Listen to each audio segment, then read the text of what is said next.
The scissors were still in her stepmother's hand when the carriage arrived. No one thought to hide them. No one thought it mattered. No one, it seemed, had considered the possibility that a man like the Duke of Ashford would ever look closely enough at a girl like Cecilia Vane to notice what had been taken from her. They were wrong. But Cecilia didn't know that yet. She was still standing in the middle of her childhood bedroom, staring at the floor, watching the last of her hair settle against the cold stone like something that had quietly given up. Her hands were at her sides. Her back was straight.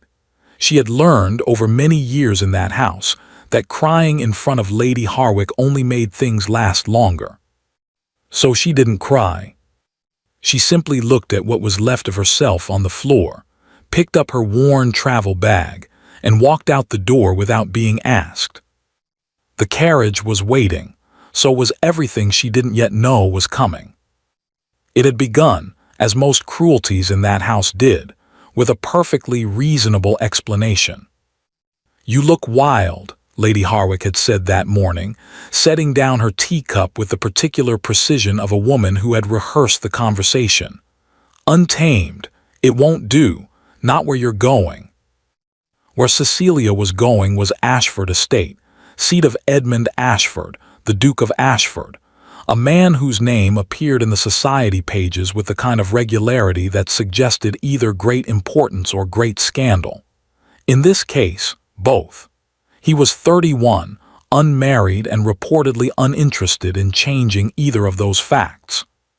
He had inherited the dukedom at 19 after his father's sudden death, had managed his estates with cold efficiency ever since, and was known in London drawing rooms primarily for two things: his fortune and his complete indifference to what anyone thought of it.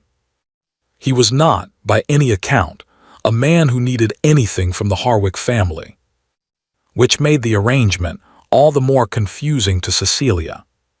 She had been told very little, only that her late father, Sir Arthur Vane, had left certain instructions regarding her future, and that those instructions involved the Duke, and that she was to go quietly and cause no trouble and be grateful.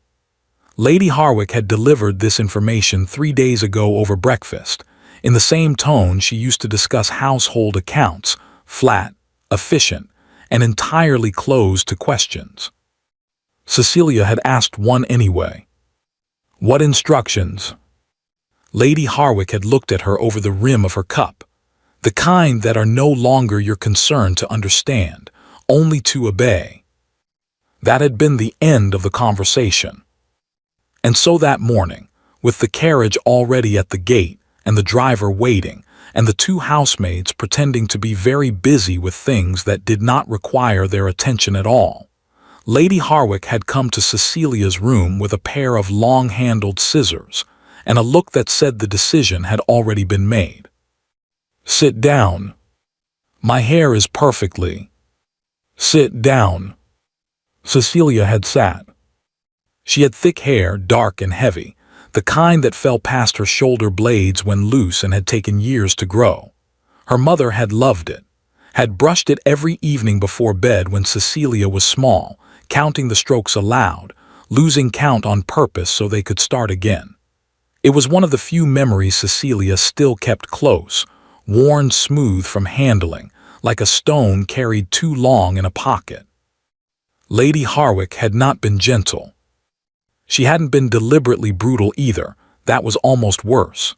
She had simply cut, with the focused, detached efficiency of someone trimming a hedge that had grown inconveniently large, strand by strand, section by section, until what remained barely brushed Cecilia's jaw on one side and sat an inch shorter on the other, uneven in a way that would be obvious to anyone who looked. Cecilia had not moved, had not spoken, had stared at the water-spotted mirror across the room and watched herself disappear by degrees and thought, with a clarity that surprised her, "She is afraid of something." Not of Cecilia, exactly. Lady Harwick had never been afraid of Cecilia, but of something Cecilia represented, something about the Duke, or the estate, or the arrangement that no one would explain properly, something that made a grown woman of considerable social standing pick up a pair of scissors on a Tuesday morning and use them on her stepdaughter's hair like it was the most natural thing in the world. "What are you afraid I'll do?" Cecilia had thought. "What do you think he'll see?" She hadn't asked. There was no point. Lady Harwick was already stepping back, examining her work with a slight tilt of her head, apparently satisfied. "That's better," she had said, "more appropriate." For what, she didn't say. For what, Cecilia was only beginning to wonder.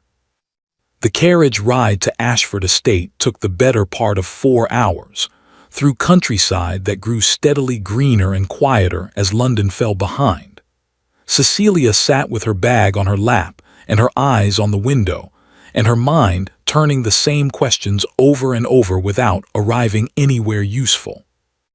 Her father had been dead for 2 years. She had not been permitted to attend the funeral. She had not been shown the will. She had been told, simply, that everything had been settled and that she was to trust Lady Harwick's guidance and be thankful for the roof over her head. She had done all of those things, or at least performed them convincingly enough that no one had thought to look more closely.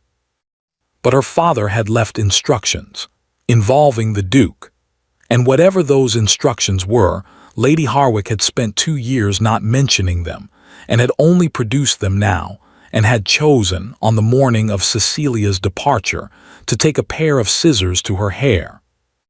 That was not the action of a woman who was confident.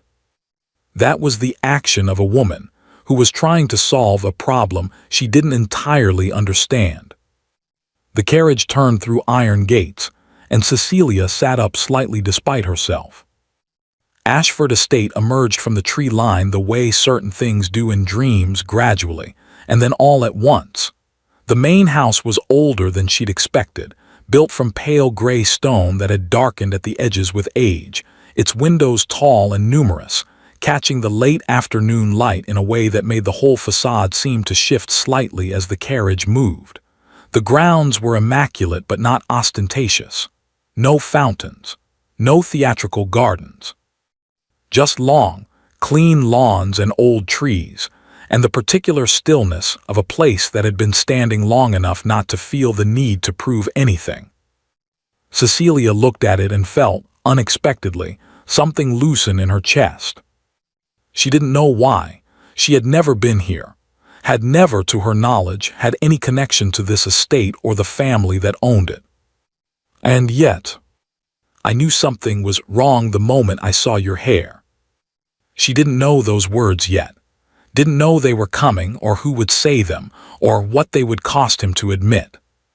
She only knew that the carriage was slowing, and the door was about to open, and whatever her stepmother had been afraid of was waiting somewhere inside that house. She picked up her bag.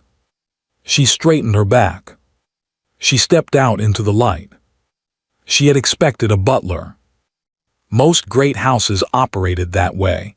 The Duke himself would be somewhere distant and important, and a senior member of staff would receive her at the door with practiced neutrality and lead her through corridors she wasn't supposed to admire too openly, and she would be shown to a room and told the rules, and that would be that.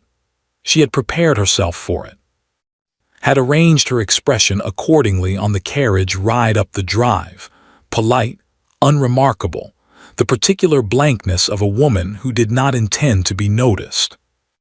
What she had not prepared for was the man standing at the top of the stone steps. He was tall, taller than she'd expected, though she wasn't sure what she had expected, exactly. The society pages offered descriptions that were either too flattering or too careful to be useful. What they had not conveyed was the stillness of him. He stood with his hands clasped behind his back and watched the carriage arrive with the expression of someone who had been waiting, not impatiently, but with the focused attention of a man accustomed to gathering information before he spoke. Edmund Ashford, the Duke of Ashford, was not what the drawing rooms of London had led her to believe. He was not handsome in the easy, approachable way of men who knew it and used it. He was something more unsettling than that, sharp-featured and dark-eyed, with the kind of face that rewarded a second look more than a first. There was nothing soft about him. But there was. Cecilia noticed as the carriage door opened, and she stepped down into the gravel, nothing performative either. He was not arranging himself for her benefit. He was simply there, watching, in the way that certain people watch when they are genuinely trying to understand something. She was used to being looked at and dismissed. She was not used to being looked at like that. The housekeeper, Mrs. Polden, appeared at his left shoulder, a small, brisk woman of 60 with silver hair and the expression of someone who managed large problems quietly and preferred it that way. She stepped forward first, as protocol required. "Miss Vane," she said, "welcome to Ashford Estate. I am Mrs. Polden. We have prepared the East Wing guest room for your—" "Miss Vane." The Duke's voice was quiet. That was the first thing she noticed about it. Not cold, precisely, but contained, the voice of a man who did not raise it because he had never needed to. Cecilia looked at him. He was looking at her hair. Not the way Lady Harwick's housemaids had looked at it that morning, with the careful avoidance of people who have witnessed something uncomfortable and chosen not to acknowledge it. He was looking at it directly, with a slight narrowing of his eyes, the way a person looks when they are confirming something they have already begun to suspect. The silence lasted perhaps 3 seconds. To Cecilia, it felt considerably longer. "Your Grace," she said, because someone had to say something, and she had the distinct impression it was going to have to be her. He didn't respond immediately. His gaze moved from her hair to her face, and whatever he found there, the straightness of her posture perhaps, or the particular set of her jaw that her father had once called stubbornly dignified, seemed to settle something in him. He gave a short nod, as though she had answered a question she hadn't known he was asking. Then he said it. "Who did that to your hair?" The question landed in the courtyard and stayed there. Mrs. Polden went very still. The young footman who had come to collect Cecilia's bag found something extremely interesting to examine on the middle distance. 2 upstairs maids who had drifted to a window above, curious, as staff always are about arrivals, disappeared from view with a speed that suggested they had heard the Duke's tone before and knew what it meant. Cecilia did not look away from him. She had a choice in that moment. She could deflect, "Oh, it was simply more practical for travel," or minimize, "It's of no consequence, Your Grace," or redirect entirely, which was what Lady Harwick would have done, turning the question back on itself so smoothly that the asker forgot they had asked it. She chose none of those things. Not because she was brave, exactly, but because something about the directness of the question demanded a directness in return. He had not asked it to be polite. He had not asked it to make conversation. He had asked it because he wanted to know, and he was looking at her in a way that suggested he had a reasonably good idea of the answer already and was giving her the opportunity to confirm it. "It doesn't matter, Your Grace," she said. It was not a lie. It was not quite the truth. He looked at her for a long moment.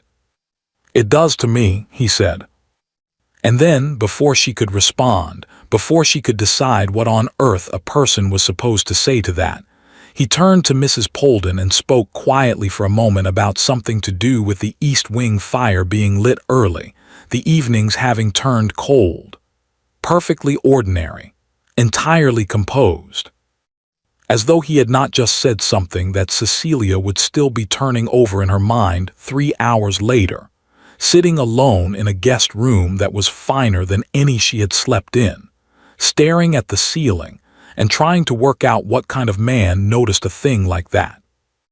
Mrs. Polden showed her upstairs herself, which Cecilia gathered was not the usual arrangement. The housekeeper said nothing about the hair, said nothing about the Duke or his question or the particular quality of silence that had followed it. She simply led Cecilia through corridors that smelled of beeswax and old books, pointed out the relevant doors, the bathroom, the linen closet, the back staircase she was welcome to use, and deposited her in a large, well-appointed room with a fire already beginning to catch, and a window that looked out over the east lawn toward a stand of old oaks. "Dinner is at 7, Mrs. Polden said. "Informal, while the household is small. His Grace dines alone most evenings but has asked that you join him." Cecilia blinked. "He has." "He has." Mrs. Polden's expression did not change, but something in her eyes shifted slightly, not surprise, not quite approval, but something between the two. "Is there anything you need before then?" "No, thank you." "Very well." She was almost to the door when Cecilia spoke. "Mrs. Polden." The housekeeper paused. "How long have you been at Ashford Estate?" A brief pause. 31 years, Miss Vane." "Then you knew the previous Duke." "I did." "And the Duchess?" Something moved across Mrs. Polden's face, fast, carefully controlled, but there. "The Duchess passed when His Grace was 14. She was a very fine woman." "I'm sure she was," Cecilia said. "Thank you." Mrs. Polden left. The door closed quietly behind her. Cecilia stood at the window and looked out at the oaks and thought about a 14-year-old boy losing his mother, and a 19-year-old inheriting a dukedom, and a man of 31 who stood at his own front steps on a gray afternoon and looked at a stranger's ruined hair and asked who had done it like it was the only thing in the world worth asking. Outside, the oaks were very still. Somewhere below, a door opened and closed. "It does to me." She pressed her fingers briefly against the cold glass. "Who are you?" she thought, "and why does this house feel like somewhere I have been before?" She didn't have an answer. But for the first time since she'd sat down in that chair that morning and heard the scissors open behind her, she had something she hadn't expected to find here.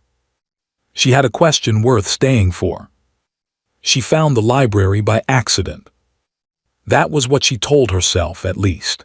In truth, she had been wandering, carefully, quietly, in the way she had learned to move through houses that were not hers, since shortly after dawn, when sleep had become more effort than it was worth, and the ceiling of the East Wing guest room had stopped offering anything useful to stare at. The house was different in the early morning, stiller. The staff hadn't yet begun to move through it in numbers, and the light came in low and gray through the tall windows, touching things gently, the edge of a side table, the curve of a banister, the faded pattern of a carpet runner that had once been expensive and was now simply old in the way that certain beautiful things are allowed to be. Cecilia had pulled on her dress without calling for help. She had never been comfortable asking, and slipped out into the corridor with no particular destination. She had turned left, then left again, then through a set of double doors that were slightly ajar and stopped. The library at Ashford Estate was not a decorative room. Some houses had libraries in the way they had music rooms, assembled for the impression, dusted regularly, the books arranged by color or height and almost never touched. This was not that. This was a room that had been used consistently and seriously for a very long time. The shelves ran floor to ceiling on 3 walls, accessible by a rolling ladder on a brass rail that had been worn smooth at the grip. The books themselves were in various states of age, some clearly recent, some with spines so faded the titles had become suggestions rather than words. There was a large reading table near the center with 2 chairs angled toward each other, a lamp between them, and the particular comfortable disorder of a surface that gets used every day. Papers, a folded newspaper, a pen that had not been recapped. Someone lived in this room, in the way that people live in kitchens, functionally, honestly, without performance. Cecilia stood in the doorway for a moment, then stepped inside. She wasn't looking for anything. She ran her fingers along the nearest shelf the way she always did in rooms with books, lightly, reading the spines in passing, not selecting, just moving through them the way you move through a place that already feels familiar without knowing why. She was halfway along the second shelf when she stopped. The book was not remarkable to look at. Brown leather, moderate size, the kind of volume that could have been a collection of essays or a natural history or any number of things. What stopped her was not the book itself, but the name written on the inside cover. She pulled it from the shelf, opened it, and there, in a child's careful handwriting, the handwriting of someone young enough that the letters were still being negotiated, still not entirely sure of their own proportions, was a single line. This book belongs to C. Vane, and she is very particular about it being returned. Cecilia stood very still. She read it again. C. Vane. She looked at the shelf, pulled out the next volume, opened it. C. Vane, do not remove without asking. The next one. Property of Cecilia A. Vane. The A is for Augusta, which she does not tell people. Her hands were not entirely steady. She set that one down on the reading table and went back to the shelf, and began pulling books out in earnest now, not caring about the disorder, stacking them on the table one by one, opening each to the front page with the focused urgency of someone who needs to understand something before they can decide how to feel about it. 7 books, 8, 11. All of them.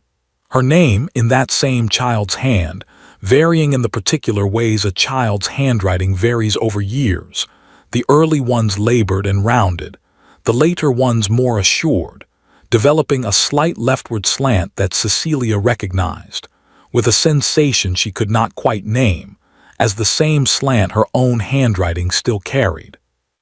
These were her books. Not copies, not coincidence. Her books from her childhood, from the years before her father's death, from a time when she had been young enough to write her name in things with the absolute confidence of someone who expected them to come back. They were here, on the shelves of a house she had never visited, belonging to a man she had never met, in a library that no one had thought to mention, contained an entire childhood's worth of reading that had apparently been here all along. Hello. She sat down in one of the chairs at the reading table because her legs had decided, without consulting her, that standing was no longer a priority. Why? She might have sat there for a very long time if she hadn't looked up. The portrait was not large. That was perhaps why she hadn't noticed it immediately. It hung between 2 of the taller shelves, in a space that the morning light didn't quite reach, and it was the kind of painting that didn't announce itself. No dramatic scale, no ornate frame, just a modest oval of dark wood around a canvas that had aged to a warm amber tone. It was a woman. She was perhaps 30 in the portrait, dark-haired, painted in the style of 20 years ago, high-waisted, simply dressed, with the particular quality of stillness that portrait painters sometimes captured and more often missed entirely. She had been captured in 3/4 profile, looking slightly to the left of the viewer, with an expression that was not quite a smile but was close enough to one that you felt you had just missed it. Cecilia looked at the portrait. The portrait did not look back, because it was a painting, and paintings did not do that. But the woman in it had dark hair, and a particular way of holding her shoulders straight, not stiffly, in the manner of someone who stood correctly not because she'd been told to, but because it came naturally. And a jaw that was Cecilia stood up from the chair, crossed the room, and stopped in front of the portrait with her heart doing something irregular in her chest. The same jaw. Not similar, not reminiscent of, the same. Her hands came up involuntarily to her own face, then back down. She felt faintly ridiculous, but she looked again, carefully, the way you look when you're trying to be certain and not merely seeing what you want to see. The woman in the portrait had Cecilia's eyes, her jaw, the same slight asymmetry at the left corner of the mouth that Cecilia had looked at in mirrors her whole life and never been able to decide whether she liked. She looked at the small brass plate on the bottom of the frame. M. Vane Ashford, 1809 asterisk. M. Vane. Vane. Not a Harwick, not an Ashford. A Vane, her family name, her father's name. The name that Lady Harwick had spent 2 years making Cecilia feel was a liability rather than a birthright. A Vane had been painted and hung in this library. Someone had placed her here, between the shelves, where she would be seen every day by anyone who came to read. Someone had thought she belonged here permanently enough to commission a portrait and put a nameplate on it. And someone, at some point, had filled these shelves with a child's books and left them there. Who did that, she thought, and then does he know they're here? She didn't hear him come in. That was the second thing she noticed about Edmund Ashford. He moved through his own house without announcement, without the particular self-consciousness of a man who expected rooms to rearrange themselves around his arrival. She had been standing in front of the portrait for what felt like a very long time when she became aware, suddenly, that she was not alone. She turned. He was in the doorway, still in his morning clothes, a cup of something in his hand, looking at her with the same expression he'd worn in the courtyard, that focused, assessing attention that was not unfriendly but was entirely undisguised. His gaze moved to the table, the stacked books, the open covers. Something crossed his face that she couldn't read. "You found them," he said. "Not a question." "They have my name in them," asterisk Cecilia said. Her voice was steady. She was rather proud of it. "They do. Were you going to tell me they were here?"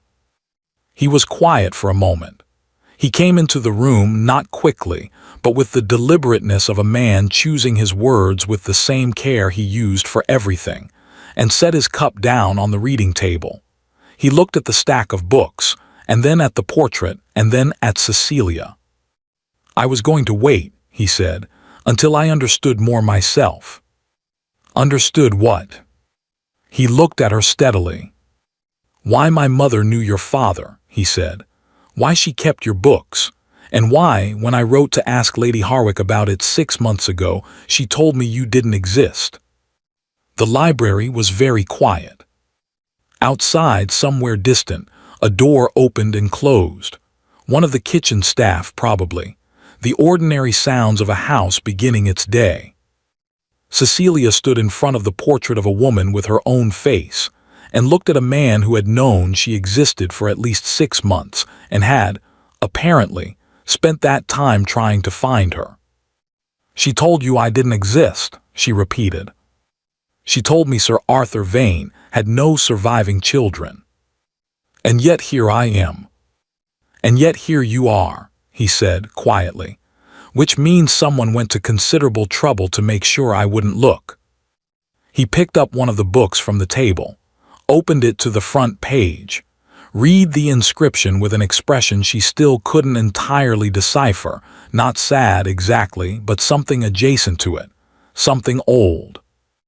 "My mother died when I was 14, he said. "I didn't go through her things properly for years. When I finally did, when I found these, I asked my solicitor to make inquiries." He set the book down carefully, as though it was worth the care. "It took him 4 months to find your name in a parish record, another 2 to trace you to the Harwick household. And then you arranged for me to come here. Your father's will arranged for that. I simply made sure the arrangement was honored." Cecilia looked at him. "Lady Harwick said it was my father's instructions that sent me here."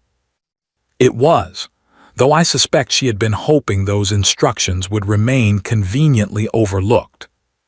"For 2 years, asterisk Cecilia said. "For 2 years, he confirmed." She turned back to the portrait. M. Vane, her family. standing quietly between the shelves, watching over a library full of a child's books that had been kept here, carefully, by a woman who was gone and a man who hadn't known what they meant until he was old enough to look. "Who was she?" Cecilia asked. Vain. "I don't know," Edmund said. "Not yet, but I think," and here he paused in the particular way of someone choosing to say something they cannot unsay, "I think she may be the reason your father trusted mine, and the reason mine trusted yours, and the reason," he added, "that when I read the relevant section of your father's will, it did not surprise me at all." Cecilia turned to look at him. "What does the will say?" He met her eyes. "That you are to be protected," he said simply. "That you are not a burden to be passed along. That you are, and I am quoting directly, the best of them." The best of them. She had not heard those words before, had not known they existed, written somewhere in a document that had been kept from her for 2 years by a woman with a pair of scissors and a talent for convenient omissions. Her throat tightened. She did not look away. "He wrote that." "He did." She nodded once, slowly. Then she turned back to the portrait and looked at the woman with her own face and breathed carefully until the tightening passed. Behind her, Edmund said nothing. He simply waited, with the particular patience of a man who understood that some moments required room to exist in before anything else could happen. When she turned back, she was composed. "I'd like to read the will," she said. "I'll have my solicitor send the full copy today," he said. "And the books? They're yours, they've always been yours." He said it without hesitation, as though it had never been in question. They were only waiting. She looked at the stack on the table. 11 books. Her name in her own child's handwriting, written with the absolute confidence of someone who expected things to come back to her. They had. Just not in any way she could have predicted. The solicitor arrived on a Thursday. Cecilia knew he was coming. Edmund had told her, the morning after the library, over a breakfast that had been surprisingly ordinary given everything that had happened the day before. He had simply said, while reaching for the coffee pot, that Mr. Aldous Price would arrive Thursday from London, and that she was welcome to be present for the discussion, and that was entirely her choice. She had said she would be present. He had nodded, as though he'd expected no other answer, and passed her the coffee pot. That had been 4 days ago. In those 4 days, a number of things had happened, and none of them were the things Cecilia had expected. She had expected to feel like a guest, tolerated, temporary, careful not to take up too much space. She had expected the particular loneliness of being in a large house where you didn't quite belong, that specific social purgatory she had occupied for 2 years in the Harwick household, visible enough to be used and invisible enough to be ignored. Instead, she had been given the library. Not formally. There had been no announcement, no presentation of a key. It had simply happened, the morning after she'd found the books, when Mrs. Polden had appeared in the corridor outside the library door and told her, with the brisk efficiency of someone resolving a logistical matter, that His Grace had said the library was to be considered available to her at any hour, and that a writing desk would be moved in from the blue sitting room if she'd like one, and did she prefer the window side or the fireplace side. Cecilia had said the fireplace side. The desk had appeared within the hour. She had also, in those 4 days, dined with Edmund every evening. Formally, in the sense that it happened in the dining room with the correct number of candles and the correct sequence of courses. Informally, in every other sense, he asked her questions and listened to the answers, which was such an unusual experience that she had caught herself, on the second evening, pausing mid-sentence simply because she'd become aware that he was paying complete attention, and she had momentarily forgotten how to continue under those conditions. He had waited. She had continued. By the 4th evening she had stopped pausing. She was not sure precisely when she had stopped being afraid of Ashford Estate. She was only aware, on Thursday morning, as she heard the carriage on the drive and straightened the papers on her new desk and stood up to go downstairs, that somewhere in the past 4 days the house had shifted from something she was navigating to something she was simply in. It was a feeling she did not entirely trust. But she went downstairs anyway. Mr. Aldous Price was a small man, narrow-shouldered, with the careful posture of someone who had spent decades in rooms where precision mattered. He had gray hair, round spectacles, and a leather case that he carried with both hands, with the particular reverence of someone transporting something that deserved it. He shook Edmund's hand in the entrance hall. Then he turned to Cecilia, and something moved across his face. A recognition she didn't quite understand, a brief tightening around the eyes before he composed himself and shook her hand as well. "Miss Vane," he said, "I knew your father." "I gathered you might," she said. "He spoke of you often." He said it carefully, as though selecting the words from a longer sentence and offering only these. "Very often." She nodded, because there was nothing adequate to say to that, and followed them to the study. Edmund's study was a working room, maps on the wall, ledgers on the side table, the organized industry of a man who managed a large estate without delegating the parts he considered important. He had cleared space at the central table and arranged 3 chairs, which Cecilia noted meant he had planned for this to be a conversation between 3 people rather than 2 people and an observer. She sat. Mr. Price sat across from her. Edmund took the chair at the head of the table and said, without preamble, "Show her the document, Price." Mr. Price opened his leather case. What he removed was not a single document, it was 2. He placed them side by side on the table, smoothed them both with a careful hand, and looked at Cecilia over his spectacles. "Miss Vane," he said, "what I am about to show you requires some explanation before you read it." "Then explain," she said. He glanced briefly at Edmund, who gave a slight nod. "Your father came to me in the winter of 1821, Mr. Price said, approximately 8 months before his death. He was not well at that point. He knew the situation. He wished to put his affairs in order, and he wished to do so correctly." He paused. "He drew up his will in my office. I witnessed it personally. 2 additional witnesses were present, both men of impeccable standing, both still living, and both willing to attest to the document's authenticity." He touched the document on the left. "This is that will." Then he touched the document on the right.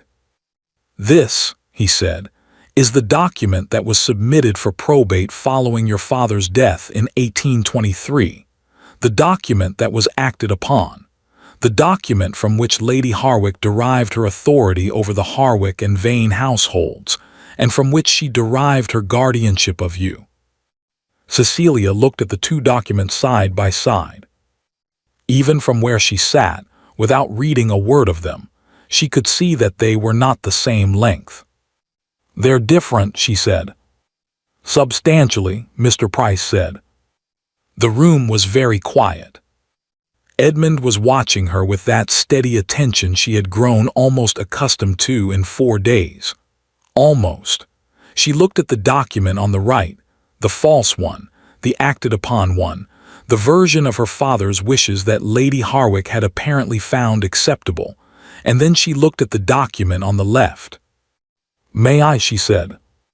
"It's yours," Edmund said, the same tone he'd used about the books, as though it had never been in question. She picked it up. Her father's handwriting was in the margins.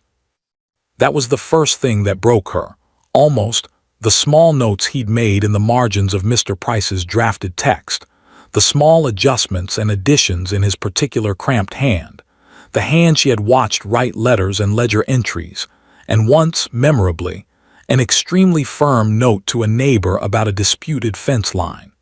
She pressed her fingertip briefly against one of the margin notes and then lifted it and kept reading. The will was thorough. Her father had been a thorough man.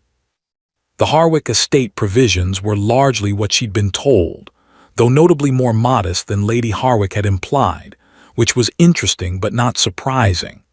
Various small bequests to old friends and loyal staff. A sum set aside for the maintenance of her mother's grave, which Cecilia had not known about, and which would require some investigation since she was not confident the maintenance had been occurring. And then, toward the final third of the document, she found herself.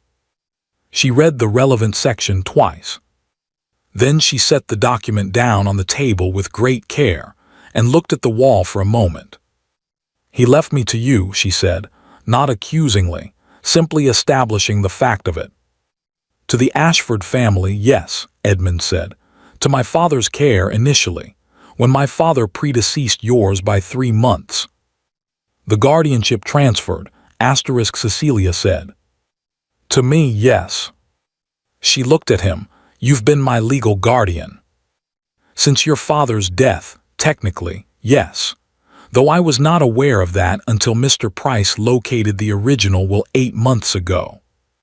Because Lady Harwick submitted a different document." "A document," Mr. Price said, with the precise diction of a man choosing his words for their eventual use in legal proceedings, in which the provisions relating to Ashford guardianship were absent, and in which the provisions relating to your future, your financial situation, your living arrangements, your prospects, were considerably less detailed. "Less detailed," Cecilia said. "Is that the professional term for it?" A small pause. "For the purposes of this conversation," Mr. Price said, "yes." She looked back at the document, found the section again. Read it one more time, more slowly, paying attention now to the exact phrasing. Her father had written, in Mr. Price's formal language, with his own additions in the margins, that Cecilia was not to be treated as a dependent, that she was to have her own income from a trust he had arranged separately, the details of which Mr. Price would explain, that she was to have full access to her mother's personal effects, which had been placed in the care of the Ashford family for safekeeping, that she was, under no circumstances, to be. She stopped. "Read the phrase again." "Under no circumstances is Cecilia Augusta Vane to be used as a convenience for the benefit of others, disposed of as an asset, or made to feel that her presence in the world is conditional upon her usefulness to those around her. She is not a burden. She is not a liability. She is the best of what I managed to do in this life, and she deserves to know it." It was not legal language. Mr. Price had clearly tried, gently, to formalize it. The surrounding sentences had the careful structure of a trained solicitor's prose. But this section had been written in the margin first, in her father's hand, underlined twice, with a small star beside it, and Mr. Price had included it verbatim, because some things cannot be edited without being destroyed. She was not going to cry in this room. She had made that decision approximately 30 seconds ago, and she intended to honor it. "The trust," she said, and her voice was perfectly level, which she considered a significant personal achievement. "The one he arranged separately." "Intact," Mr. Price said. "Lady Harwick was not aware of its existence. Your father was careful about that." "How careful?" "Careful enough that it has been accumulating interest for 2 years without interference." She absorbed that. "And my mother's effects, the ones placed with the Ashford family." Edmund spoke. "In the East Wing, in a room that was locked after my mother died. I didn't know what was in it until Price told me." A brief pause. "I have the key if you'd like it." She looked at him. He was watching her with the same expression he'd had in the courtyard on the steps, that first afternoon, that focused, steady attention. But there was something else in it now. Something that had not been there before, or perhaps had been there, and she simply hadn't been in a state to notice it. Something that looked, she thought, very much like anger. Not at her. carefully, deliberately, controlled anger on her behalf, which was such an unfamiliar thing to be the recipient of that she needed a moment to identify it properly. "Who else knew?" she said. "About the original will," Mr. Price said. "Lady Harwick, her solicitor, who I suspect will find the coming months professionally challenging. Possibly her eldest son, though proving that will take more time. My stepbrothers. The eldest at minimum, the younger two possibly not." She nodded slowly. She picked up the original will again and looked at the margin note with the star beside it. "Read it one more time. The best of what I managed to do in this life." She thought about the scissors, the morning of her departure, Lady Harwick standing behind her with that flat, efficient expression, cutting away something she had decided was inconvenient. She understood it now, with a clarity that was almost peaceful. Lady Harwick had not been afraid that the Duke would find Cecilia beautiful. She had not been performing some petty cruelty for its own sake, though cruelty had been a convenient side effect. She had been afraid that the Duke would find Cecilia legitimate. She had been afraid that the girl she had spent 2 years reducing to a dependent, borderless, documentless, stripped of everything that constituted a claim, would arrive at Ashford Estate and find out exactly who she was and what she was owed. She had tried to cut that possibility down to size. She had failed. "I'd like the key," Cecilia said. Edmund reached into his waistcoat pocket and set it on the table between them without a word. She picked it up. It was small, old, slightly warm from his pocket. She closed her fingers around it. "What happens now?" she said, "legally?" Mr. Price straightened his papers with the air of a man who had been waiting for this question and had prepared for it thoroughly.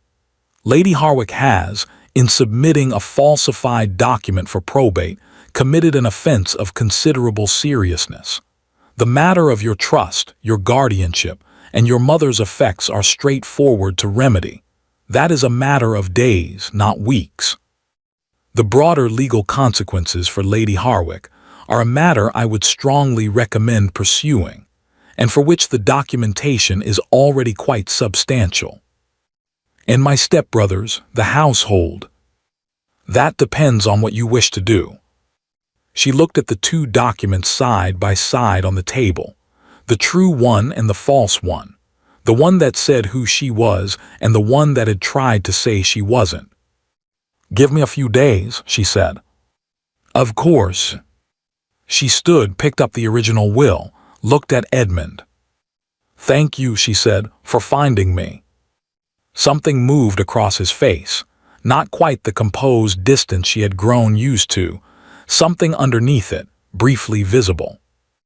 "Your father trusted mine," he said quietly, "and mine trusted yours. I was considerably later than I should have been." "You didn't know." "No, but I should have looked sooner."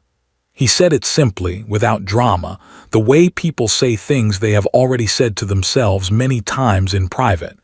"I'm sorry for the 2 years."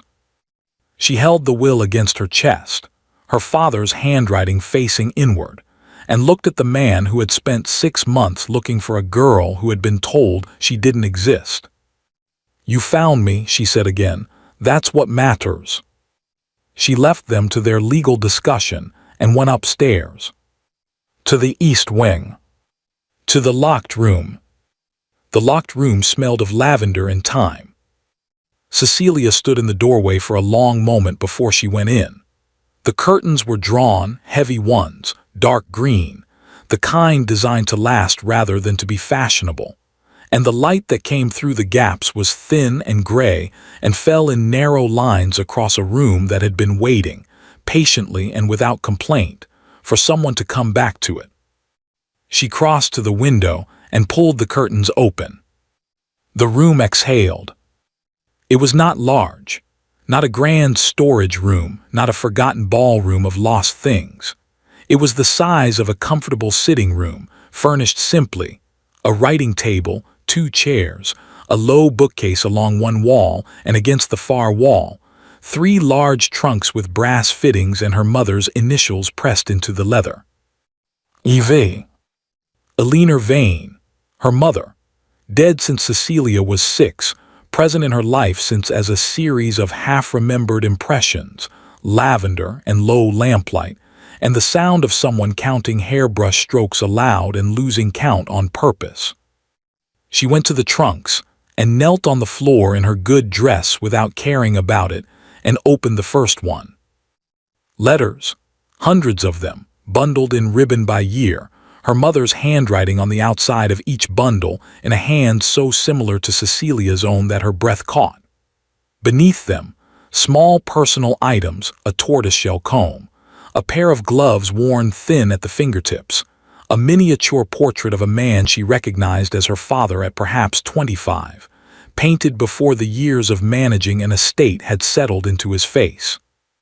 The second trunk, books. Her mother's books with her mother's name inside them and occasional margin notes in the same hand, small observations, questions, the occasional firm underlined beneath a sentence she had apparently found worth marking. The third trunk. Cecilia lifted the lid and sat back on her heels. Children's clothes, small ones, a rattle, a pair of impossibly tiny shoes, and at the very bottom, folded carefully in tissue that had yellowed at the edges, a cream-colored blanket with a name embroidered in the corner in pale blue thread. Cecilia. Her mother had packed these things herself, had folded the blanket herself, wrapped the shoes in paper herself, organized the letters by year with the particular care of someone who was putting things somewhere safe rather than putting them away. She had known, Cecilia thought, whatever had happened, whatever illness or circumstance had come for her mother at the end, she had known there was a possibility she would not be there, and she had made sure that what she left behind went somewhere it would be kept. She had trusted the Ashfords with it. The Ashfords had kept it. Cecilia sat on the floor of the locked room for a long time. She did not cry exactly. It was more complicated than that, something between grief and gratitude and a specific, quiet fury at the 2 years during which she had been in the same country as this room and not known it existed. She let it be complicated. She sat with it until it settled into something she could carry, and then she stood up, smoothed her dress, and went to the window. The east lawn below was quiet. The old oaks were still. She would come back to this room. She would read every letter. She would learn her mother properly from the evidence her mother had left behind, and no one was going to take that from her. She closed the trunks carefully, turned the key in the lock, put it in her pocket where it would stay, and went downstairs to find that everything had changed while she was gone. She heard the voice before she reached the bottom of the staircase. It was a voice she knew in the way you know a sound that has been used against you. Not loud, never loud. Lady Harwick did not raise her voice because she had never needed to, the particular social violence she practiced being the kind that operated most effectively at conversational volume. But it carried. It was designed to carry. Deeply concerned, Your Grace, as anyone who knew the family would be. Her father's final years were troubling. The instability was, well, I don't wish to speak ill. I simply feel it is my duty, as someone who has had her welfare in mind these past 2 years. Cecilia stopped on the landing. Through the half-open door of the front sitting room she could see a sliver of the scene.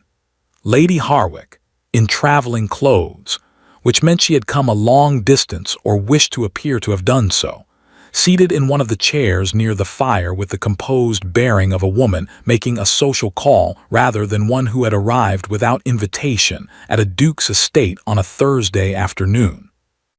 Edmund was standing. His back was partially to the door. She could not see his face. The episodes were infrequent at first, but toward the end they became more pronounced. Her father tried to shield her from the knowledge of it, naturally, which I believe only contributed to her own tendencies. Tendencies, Edmund said. His voice was flat. She could not read it. Toward fantasy, Lady Harwick said, with the careful sorrow of someone delivering bad news reluctantly. Toward constructing narratives. Her father encouraged her reading, you see, which was well-intentioned but perhaps not wisest, given the circumstances. She has a tendency to see meaning where there is none, to believe herself the center of situations that are considerably more ordinary than she perceives them to be.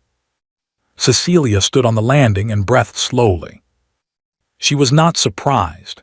She recognized this, the architecture of it, the precise selection of words that could not quite be called lies because they were vague enough to be unprovable, the performance of reluctant concern from a woman who had rehearsed it until it looked like something genuine. She had watched Lady Harwick do this to servants, to neighbors, to her own stepbrothers when they displeased her. She had simply never been the subject of it on quite this scale. "I have brought some correspondence," Lady Harwick continued. "Letters from her father from the final year. I thought, in light of the current situation, that you should be informed as her guardian, as the man responsible for her welfare, of the full picture. I would not feel right withholding it." A pause, the sound of papers. Cecilia looked at Edmund's back. "Move asterisk," she thought. "Turn around. Look at her the way you looked at me on the steps." He didn't move. She could not see his face. She could not tell what he was doing with the papers Lady Harwick had handed him. "I appreciate you coming," he said finally. And Cecilia's stomach dropped. It was not what he said. It was the neutrality of it, the careful, uninflected politeness of a man who was not dismissing what he was hearing. She knew that tone. She had heard it used by every person who had ever decided to wait and see before committing to a position, which was another way of saying every person who had ever decided that the account of a woman with a title and a sitting room full of forged correspondence was worth weighing against the account of a girl who arrived with ruined hair and a travel bag. She turned and went back up the staircase before she could hear anything else. She did not go to the East Wing. She went to her room, the East Wing guest room, the room with the fire that was lit before she arrived, the room she had made the mistake of beginning to think of as asterisk hers. And she stood in the center of it and looked at her travel bag in the corner and did the arithmetic. It was not complicated arithmetic. Lady Harwick was downstairs with letters. She had called them correspondence from Cecilia's father. They were not, they could not be, because Mr. Price had the genuine correspondence, had been collecting it for months, and what Lady Harwick had produced would be the same quality of document as the false will. Plausible to anyone who didn't look closely, devastating to anyone who didn't know to look at all. But Edmund didn't know to look. Not yet. Not until Mr. Price told him, and Mr. Price had left an hour ago, and Lady Harwick had apparently timed her arrival with some care. And Edmund had said, "I appreciate you," coming in the voice of a man who had not yet decided. She looked at the travel bag. The sensible thing, the thing that every year of navigating the Harwick household had trained her toward, was to go quietly, to not create a scene, to leave before she could be removed, because leaving on her own terms was the only version of leaving that preserved any dignity at all. She had done it before, in smaller ways, in a dozen small rooms in a house where she had never belonged. She knew how it was done. She crossed to the wardrobe, opened it, looked at the dresses hanging there, the few she owned, the ones that had made the journey in her bag, plus two that Mrs. Polden had quietly produced from somewhere on the second day, the kind of practical kindness that didn't announce itself. She took one of her own dresses out, began to fold it. "She is the best of what I managed to do in this life." She stopped folding, set the dress down on the bed, stood there. Her father had trusted the Ashford family, had trusted them enough to write it into a legal document, to put her mother's things in their keeping, to build an arrangement across 2 families and 2 generations that was meant to outlast him. He had planned carefully and thoroughly, and with the specific kind of faith that a person places in institutions and people they genuinely believe in. Lady Harwick had undermined it for 2 years. And now she was downstairs with forged letters, and Cecilia was upstairs folding a dress. She put the dress back in the wardrobe. She sat down in the chair by the window instead, the one she had taken to reading in, and she looked out at the oaks, and she thought very carefully about the difference between leaving, because you have decided to, and leaving because someone has arranged for you to feel that you have no choice. She was still sitting there when the knock came. It was not Edmund. It was Mrs. Polden, which was in some ways more alarming, because Mrs. Polden did not make social calls. She appeared when things needed to be done and did them and left, and she knocked on doors only when the matter was specific. Miss Vane. Mrs. Polden. The housekeeper stepped into the room and closed the door behind her, quietly, with the precision of someone who had checked the corridor first. "You heard," Mrs. Polden said, not a question. "Enough." Mrs. Polden looked at the travel bag in the corner, then at the open wardrobe, then at Cecilia with an expression that was not quite neutral. "I have been at this estate for 31 years, she said. "You mentioned," Cecilia said. "I knew the previous Duke. I knew his wife. I knew," she paused, in the careful way of someone approaching something they have not said aloud before. "I knew the woman in the library portrait, Margaret Vane. She visited twice when his Grace was young. She was," another pause, "she was very like you." Cecilia looked at her. "She had the same way of standing," Mrs. Polden said. "When she didn't like something, perfectly still, very straight, as though she was deciding something." "And what did she decide?" Cecilia said, "when she stood like that?" "She stayed," Mrs. Polden said, "every time." The room was quiet. Outside, the oaks were moving slightly in the wind now. The afternoon light had shifted to the particular gray-gold of late autumn, the kind that lasts exactly long enough for you to notice it and then disappears. "He's reading them," Cecilia said, "the letters she brought." "Yes." "Do you know what's in them?" "No, but I know Lady Harwick, and I know what she is capable of producing when she is frightened." "She should be frightened," Cecilia said quietly. "Yes," Mrs. Polden agreed, with a warmth that was entirely unlike her usual tone. "She should." She looked at Cecilia for a moment. "His Grace is not a foolish man, Miss Vane. He is a careful one. There is a difference. Careful men can still be misled." "They can, but careful men also ask questions." She moved to the door. "He will ask questions." "I hope you're right." "In 31 years, Mrs. Polden said, with the quiet certainty of someone who has earned the right to it, "I have been wrong about him twice, both times about minor things." She opened the door. "Leave the bag where it is, Miss Vane." She left. Cecilia sat in the chair by the window as the gray-gold light held for exactly as long as it was going to, and then began, slowly, to fade. She did not touch the travel bag. She picked up her book instead, opened it to the page she'd marked, stared at it without reading a word. Downstairs somewhere, a door opened. Footsteps in the corridor, not Mrs. Polden's brisk, purposeful ones. Longer strides, slower than usual, as though the person making them was not going somewhere specific but thinking while they moved. They stopped outside her door. A pause. A knock. She looked at the door. "Come in," she said. Edmund opened the door and stood in the frame, and she could see immediately that something had changed in the 2 hours since she'd heard his voice downstairs. Something in the set of his jaw, the particular stillness of a man who has been very angry in private and is now being careful about it in company. In his hand were several sheets of paper, Lady Harwick's letters. He looked at her, at the chair, at the book open in her lap. Then, very deliberately, his gaze moved to the travel bag in the corner. "You were going to leave," he said. "I was considering it." "Were you still considering it?" She looked at him steadily, less so. He came into the room, sat down in the opposite chair, the one that had been empty since her first night, the one she had become aware she was thinking of as his, which was a thought she had been carefully not examining.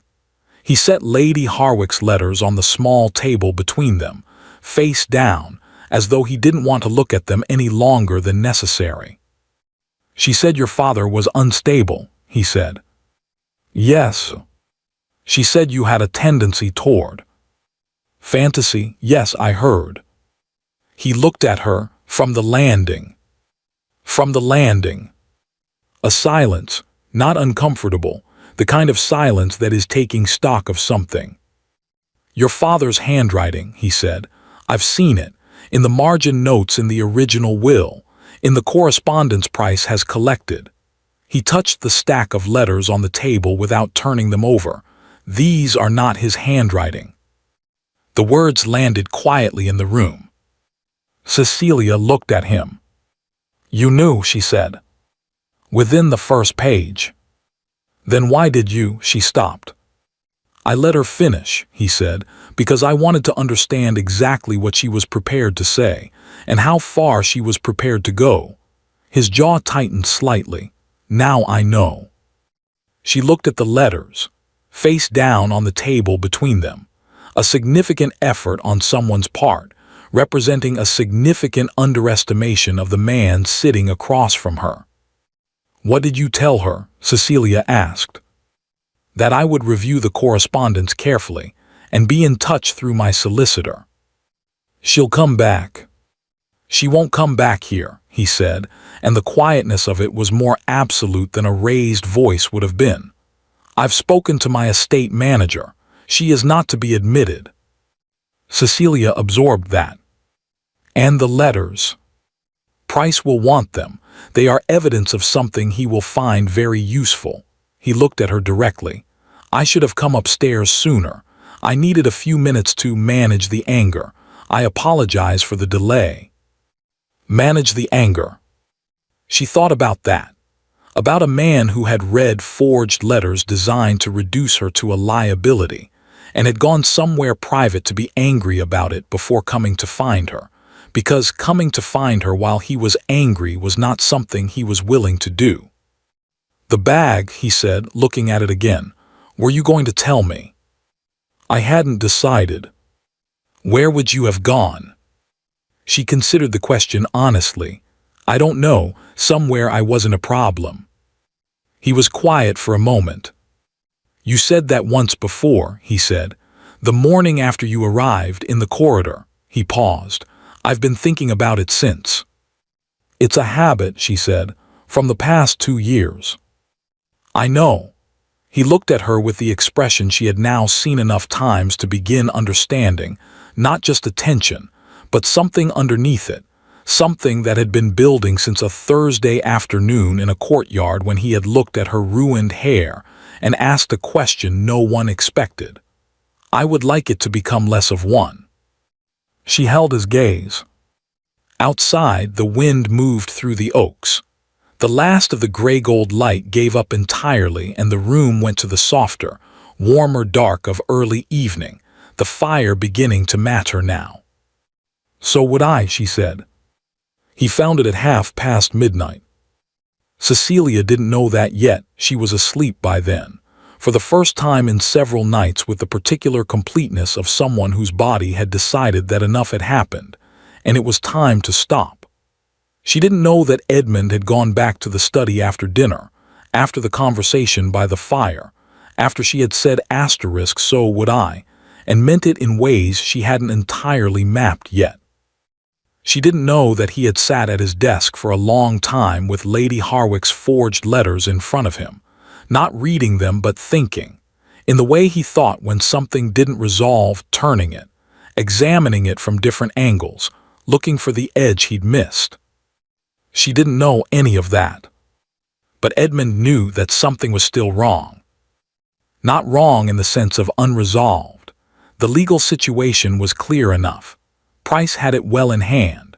The forged will and the forged letters would be dealt with through the appropriate channels, and Lady Harwick's position would deteriorate with the particular efficiency of someone whose careful constructions had been built on a surface that turned out to be less solid than she'd assumed. Wrong in a different sense, a gap, something he was circling without quite reaching. The question of why. Not why Lady Harwick had done what she'd done, that was transparent enough. A falsified will, a suppressed guardianship, 2 years of treating a girl with a legitimate claim as though she had none. That was the arithmetic of a woman who had seen an opportunity and taken it. The motive was not complicated. The question was older than that. Why had his mother known Arthur Vane?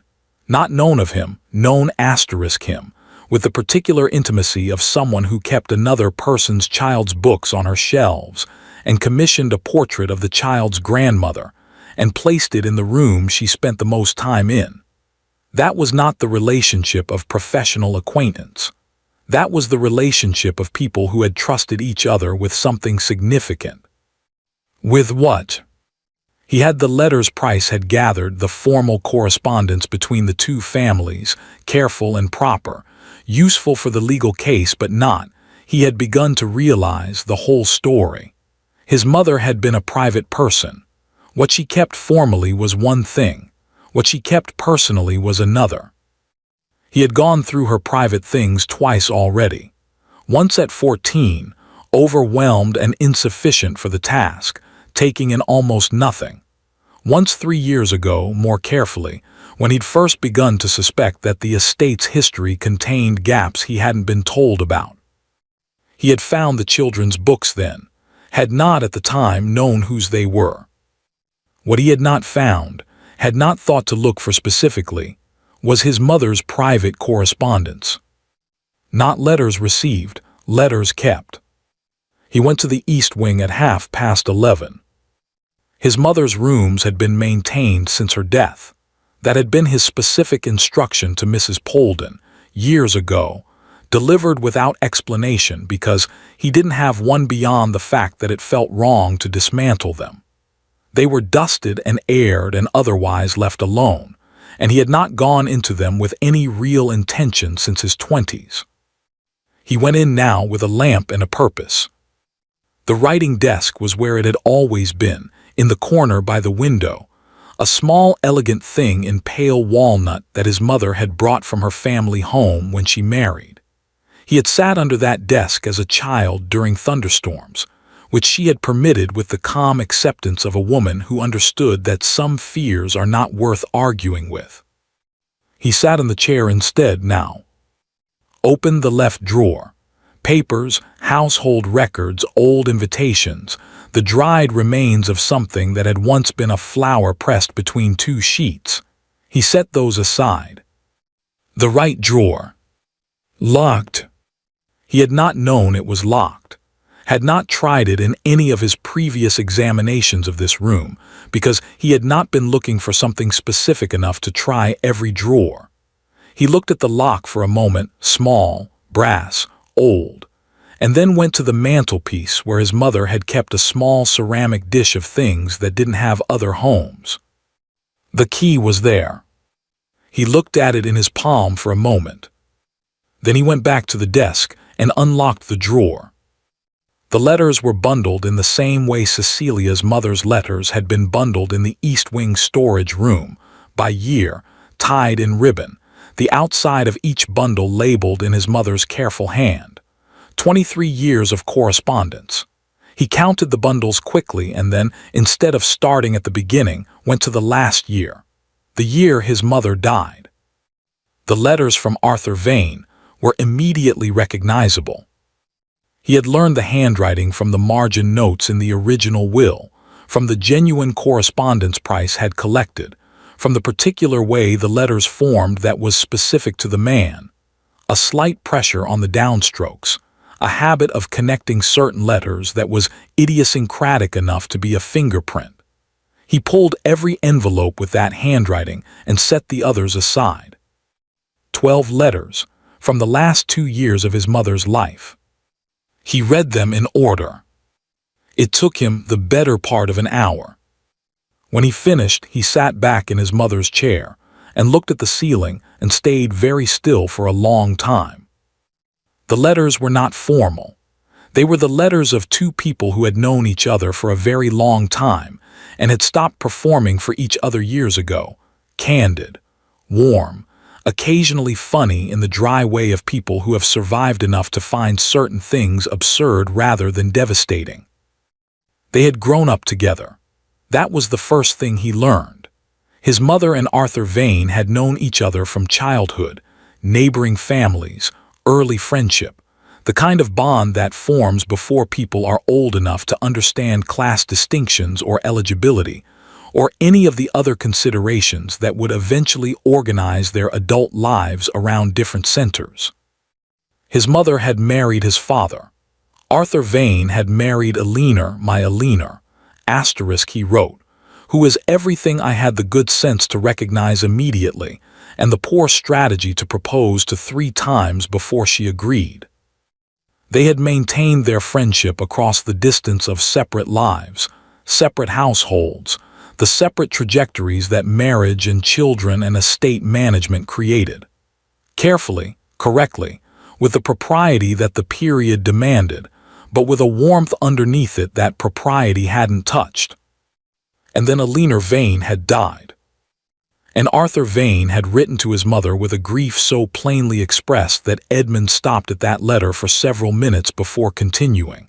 He had not known, until reading it, that people wrote like that a man of that era and that class would put on paper, to a trusted friend, the full and unguarded weight of losing someone. He read it twice, set it down carefully. Continued. The later letters were more practical. Arthur Vane's health declining, his concern about what would happen to Cecilia, my Cecilia, who is 6 years old and has her mother's eyes and her grandmother's jaw and more intelligence than I know what to do with. His trust in Edmund's father, recently established. His growing certainty that the arrangements he was making were the right ones. And then, in the second-to-last letter, dated 4 months before Arthur Vane's death, 3 sentences that Edmund read 4 times. I am enclosing something I should have sent years ago, when it would have been less urgent and therefore easier to be sentimental about. It is a small portrait of Cecilia, done last spring. She is very serious in it, which is accurate, and very lovely, which is also accurate, and I find I cannot keep it somewhere it won't be found and kept properly. You always knew how to keep things properly, Margaret. I am trusting you with the best thing I have. Edmund put the letter down. He looked at the other contents of the drawer, the things he had moved aside when he pulled the letters out. There was a small portrait at the bottom. He picked it up. A child, perhaps 5 or 6, dark-haired, serious, with a directness in the painted eyes that was not common in portraits of young children and was entirely, specifically, recognizably, asterisk her. The same jaw, the same quality of looking at something as though she had decided to understand it fully before deciding what she thought of it. On the back, in his mother's handwriting, Cecilia Augusta Vane, age 6, Arthur's best thing, keep her safe. He sat in his mother's chair at midnight and held a portrait of a 6-year-old Cecilia Vane and understood, with the specific clarity that comes only when all the pieces arrive at once, everything. The books, the portrait in the library, the trust his father had extended without explanation, the guardianship written into a will as though it were the most natural arrangement in the world. 2 families connected across a generation by a friendship old enough to have survived marriages and grief, and the particular erosion of years, and distilled finally into one instruction, passed from a dying man to a woman who had honored it until she died and left it to her son, who had not known it existed, until a girl arrived in his courtyard with ruined hair and a travel bag. Keep her safe. He set the portrait down, picked up Lady Harwick's forged letters from where he'd placed them on the desk, looked at the ink.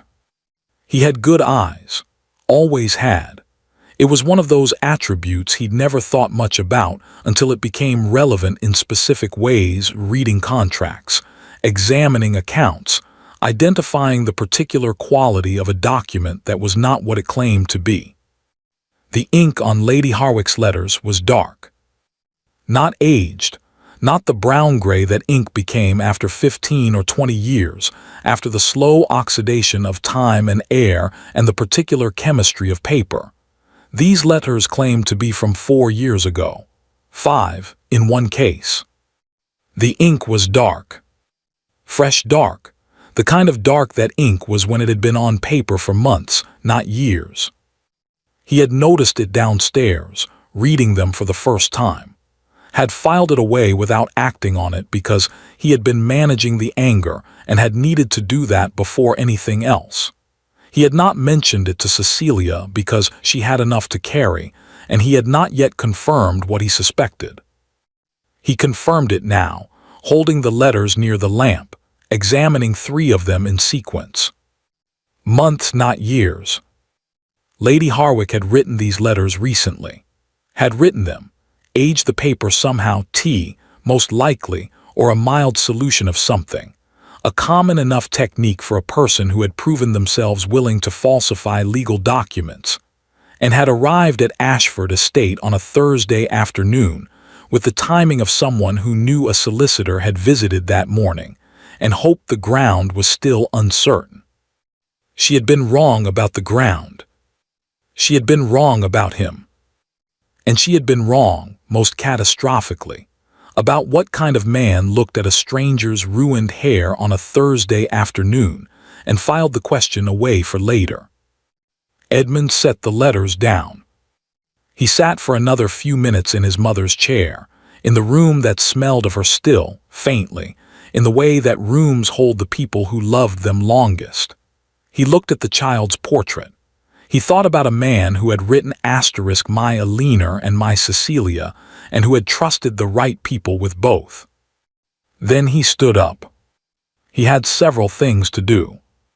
He wrote to Price first, a note, not a letter, short and specific, sent with the first rider before dawn. The correspondence Lady Harwick produced is recent. The ink is inconsistent with the dates claimed. Examine under good light. I suspect you will find the same. Please add this to what you are already building. I would like to move quickly. The second thing he did was sit at his desk until the household began to stir at 6, writing something that was not a legal document and not a letter and not anything he had written before. He crossed out several beginnings, arrived, eventually, at something he thought was accurate, which was the only standard he held things to. The third thing he did was go downstairs to breakfast. Cecilia was already there.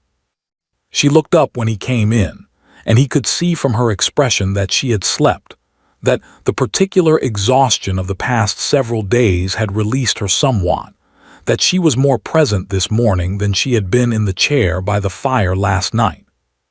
She had one of her books open beside her plate, the habit of a person who had eaten alone long enough to need something for company, and she looked at him over the top of it with the directness that he had stopped finding startling sometime around the second day.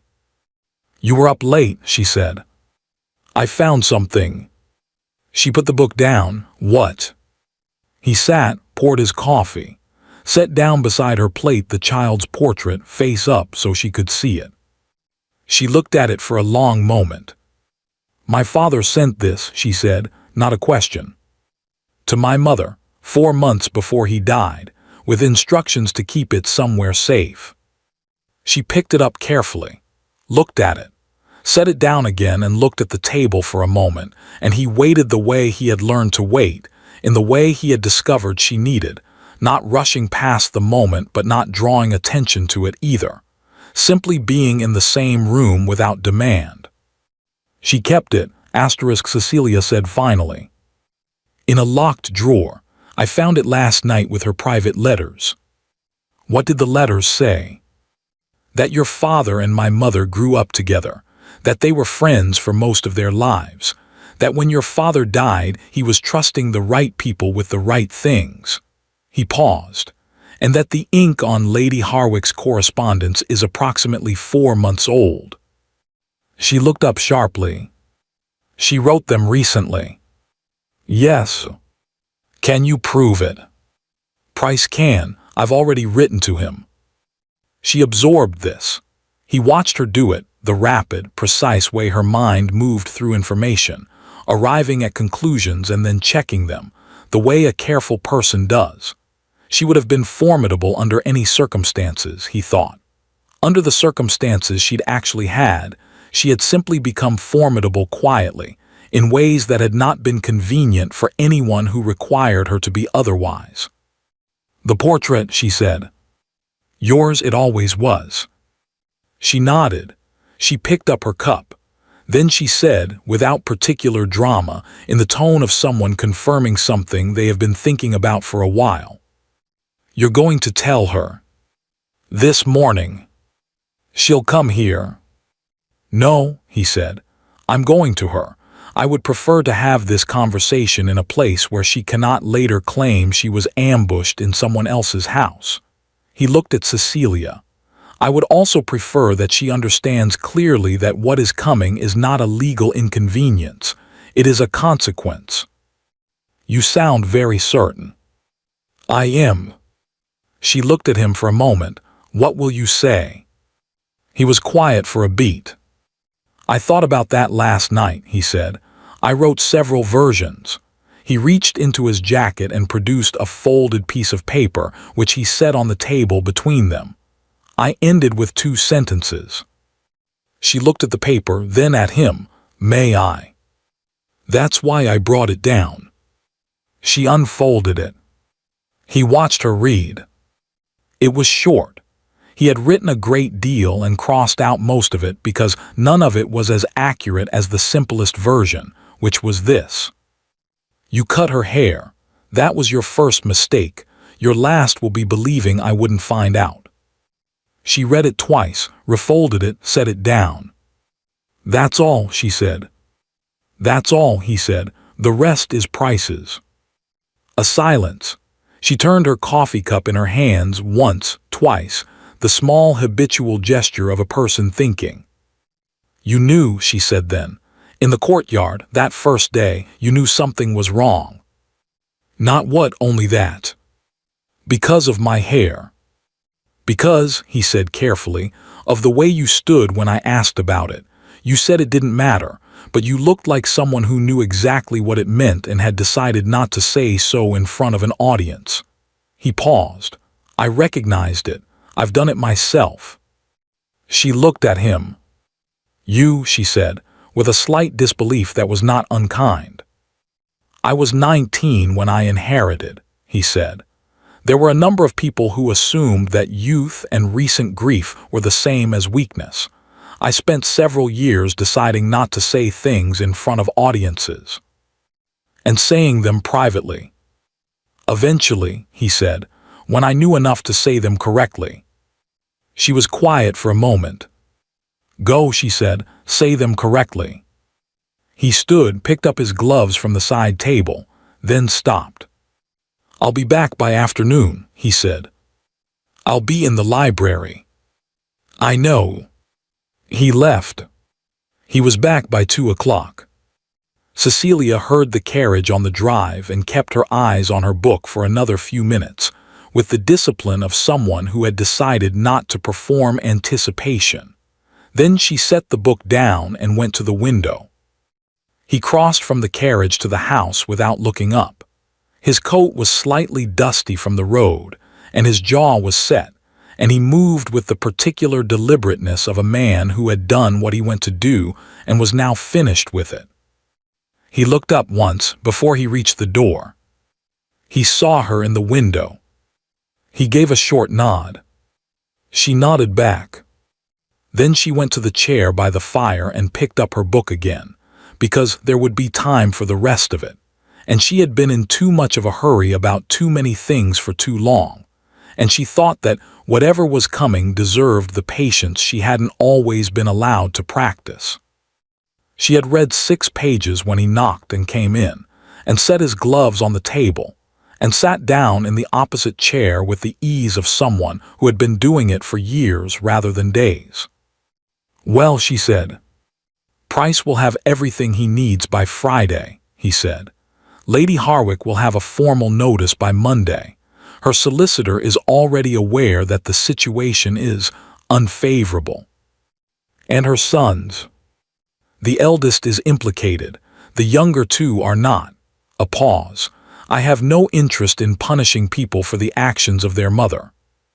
She nodded slowly. "What did she say when you told her?" He looked at the fire. "Very little," he said. "She is a woman who understands when a situation has changed past the point of managing." He paused. "She looked at me for a long time, and then she said I should have sent her somewhere farther away."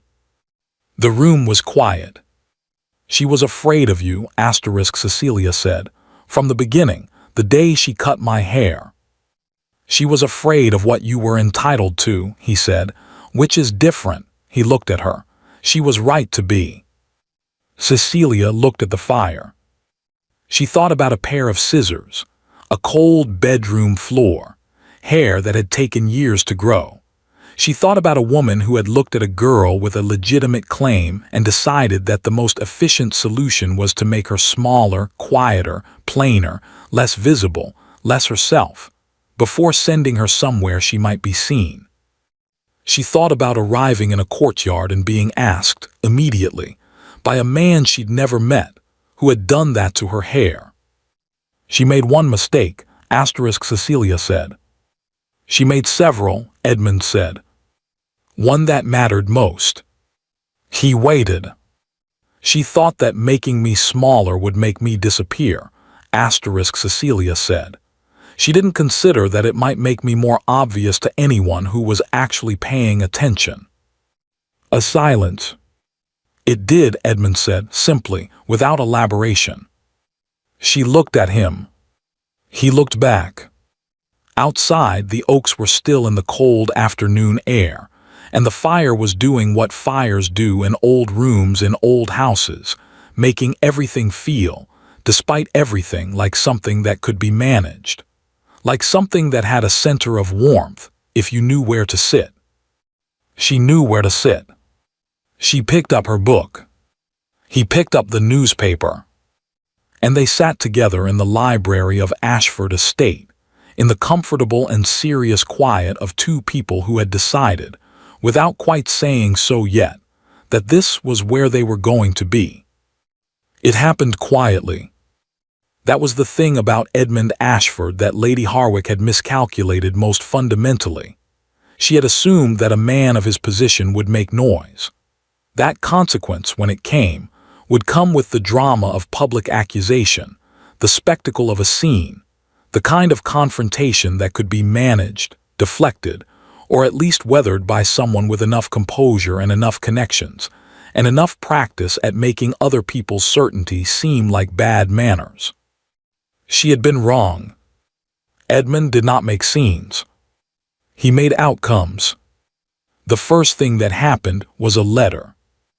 Not to Lady Harwick, to the 3 families whose drawing rooms she occupied most regularly, the Pembrokes, the Ashworths, and the Countess of Merton, who had known Lady Harwick since girlhood and whose social endorsement had been, for 20 years, the primary architecture of her position. The letters were brief, factual, and written in the tone of a man sharing relevant information with people he respected. They contained no accusations. They contained only the established facts of the legal situation, the existence of the original will, and the name of Mr. Aldous Price, who would be happy to answer any questions. They were signed by Edmund Ashford, Duke of Ashford. The Countess of Merton sent her reply within 48 hours.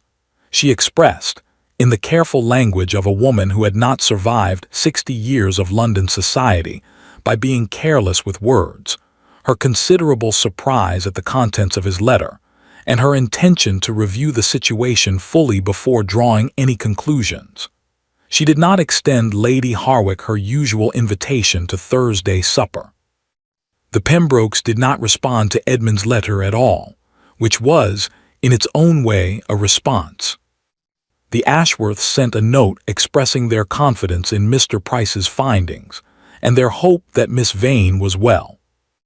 None of this was announced. None of it was performed.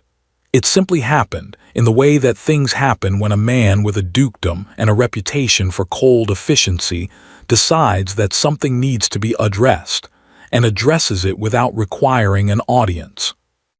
Cecilia learned of the letters from Mrs. Polden, who had learned of them from Edmund's secretary, who had been up until midnight helping draft them. She went to Edmund afterward and looked at him across the breakfast table with an expression he was beginning to be able to read, the specific look of someone deciding whether to say what they were actually thinking. "You didn't tell me," she said.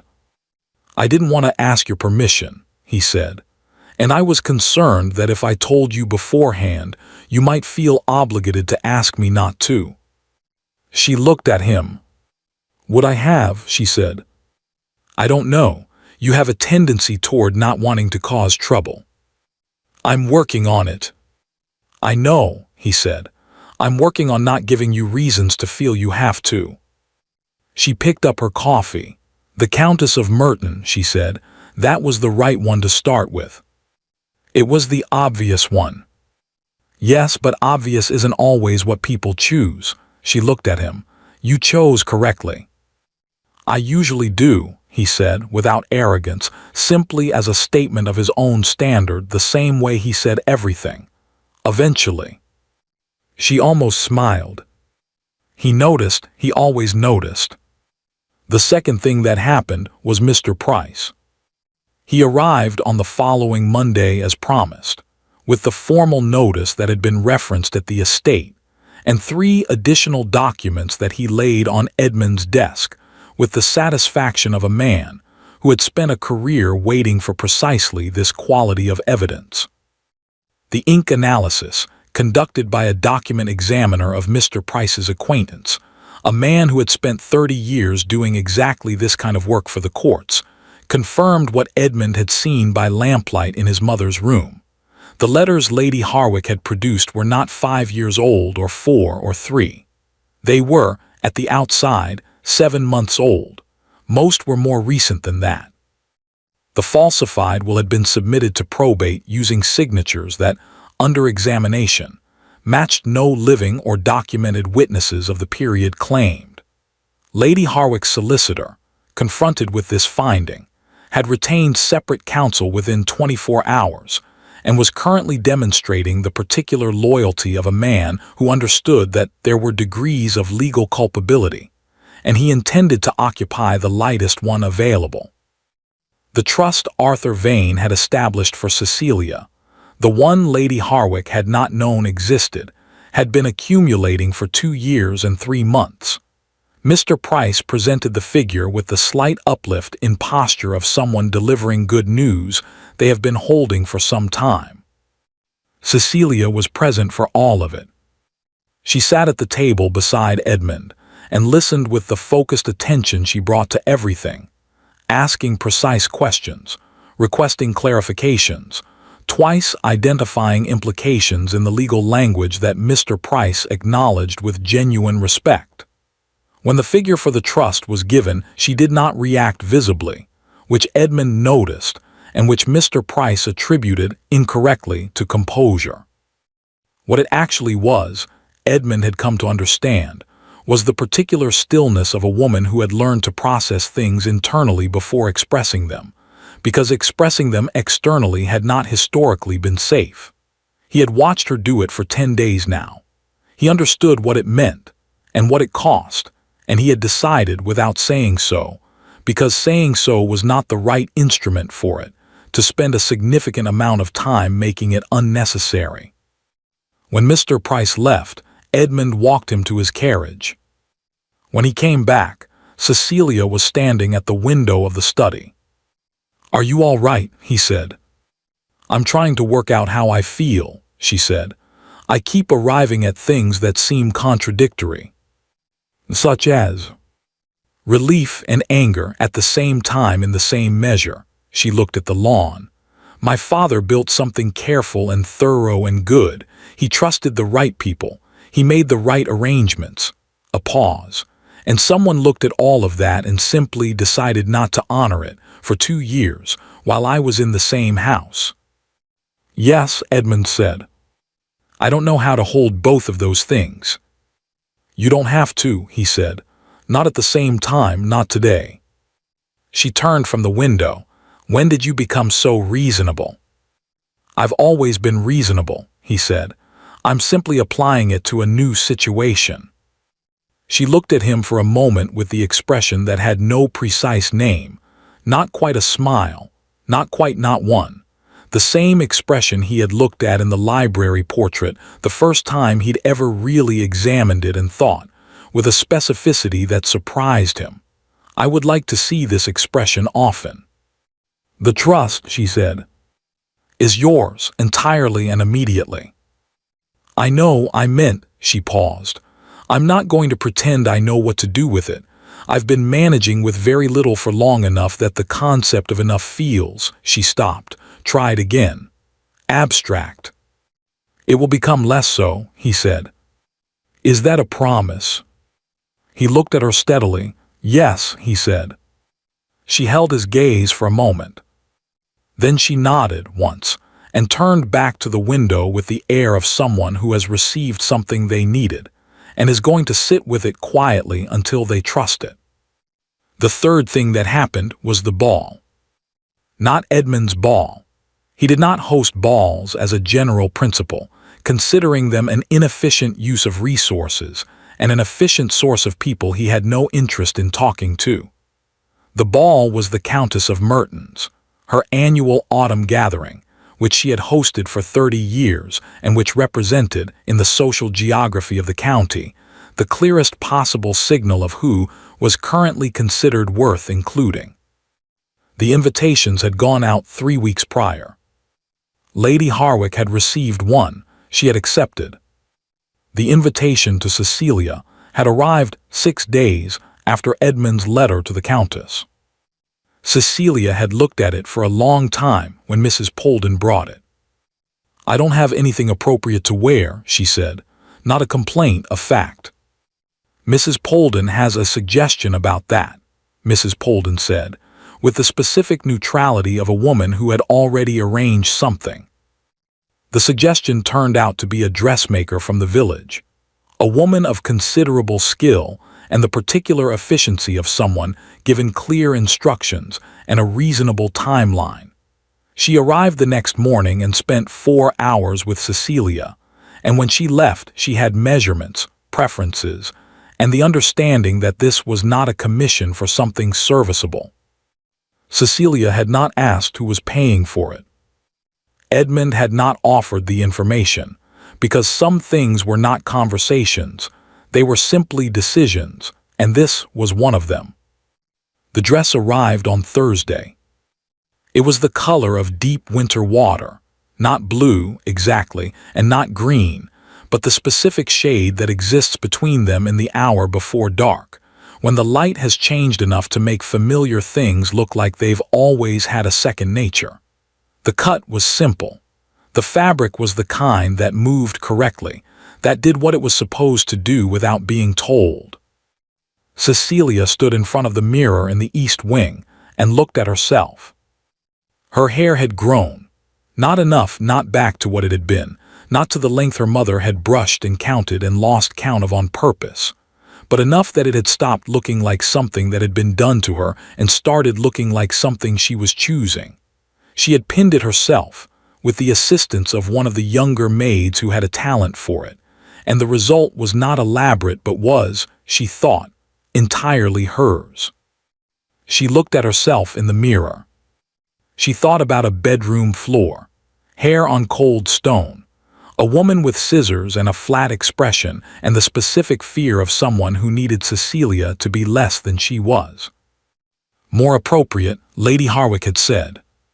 For what asterisk Cecilia had thought. She understood now. For this, for arriving somewhere she was owed, looking like someone who knew it. She picked up her gloves. She went downstairs. Edmund was in the entrance hall.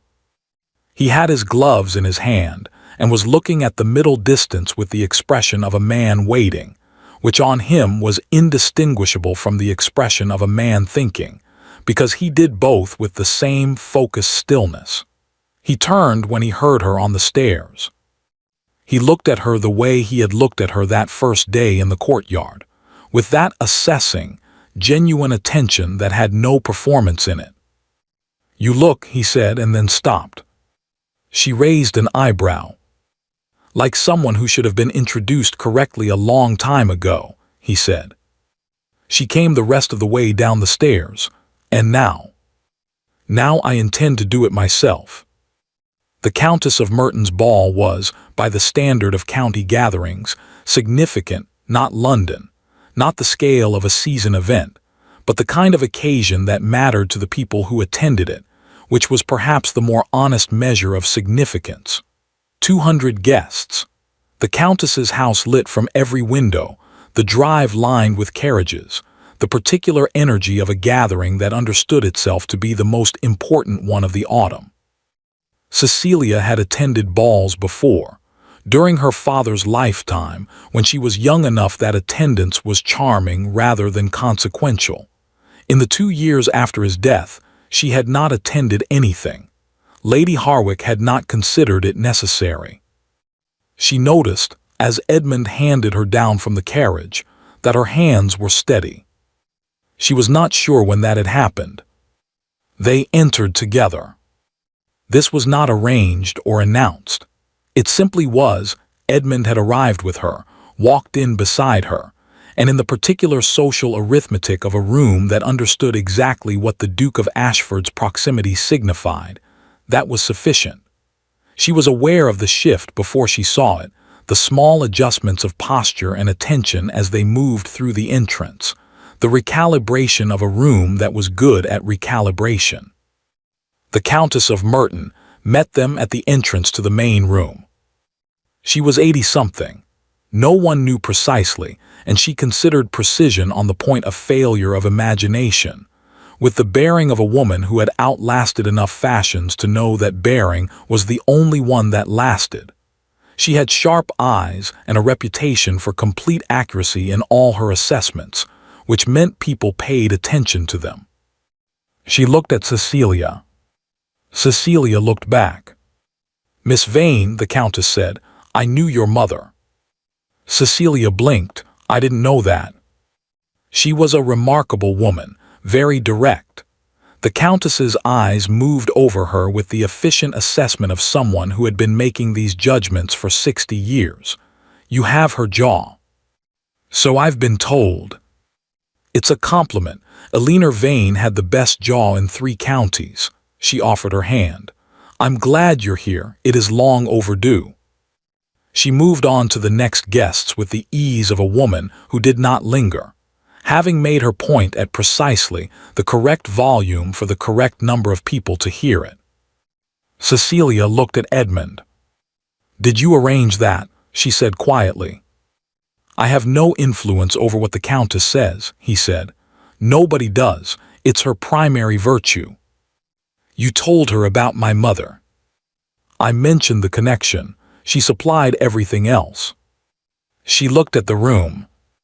She was aware, peripherally, of Lady Harwick across it, standing with 2 women who were listening to her with the particular politeness of people who were not sure, yet, what the evening was going to establish, and were therefore not committing. She was also aware that Lady Harwick had seen her, and Edmund and the Countess, and had performed a small rearrangement of her expression that would not have been visible to most people. Cecilia had spent 2 years watching Lady Harwick's expressions. She saw it. "She knows," Cecilia said. "She knew before she arrived," Edmund said.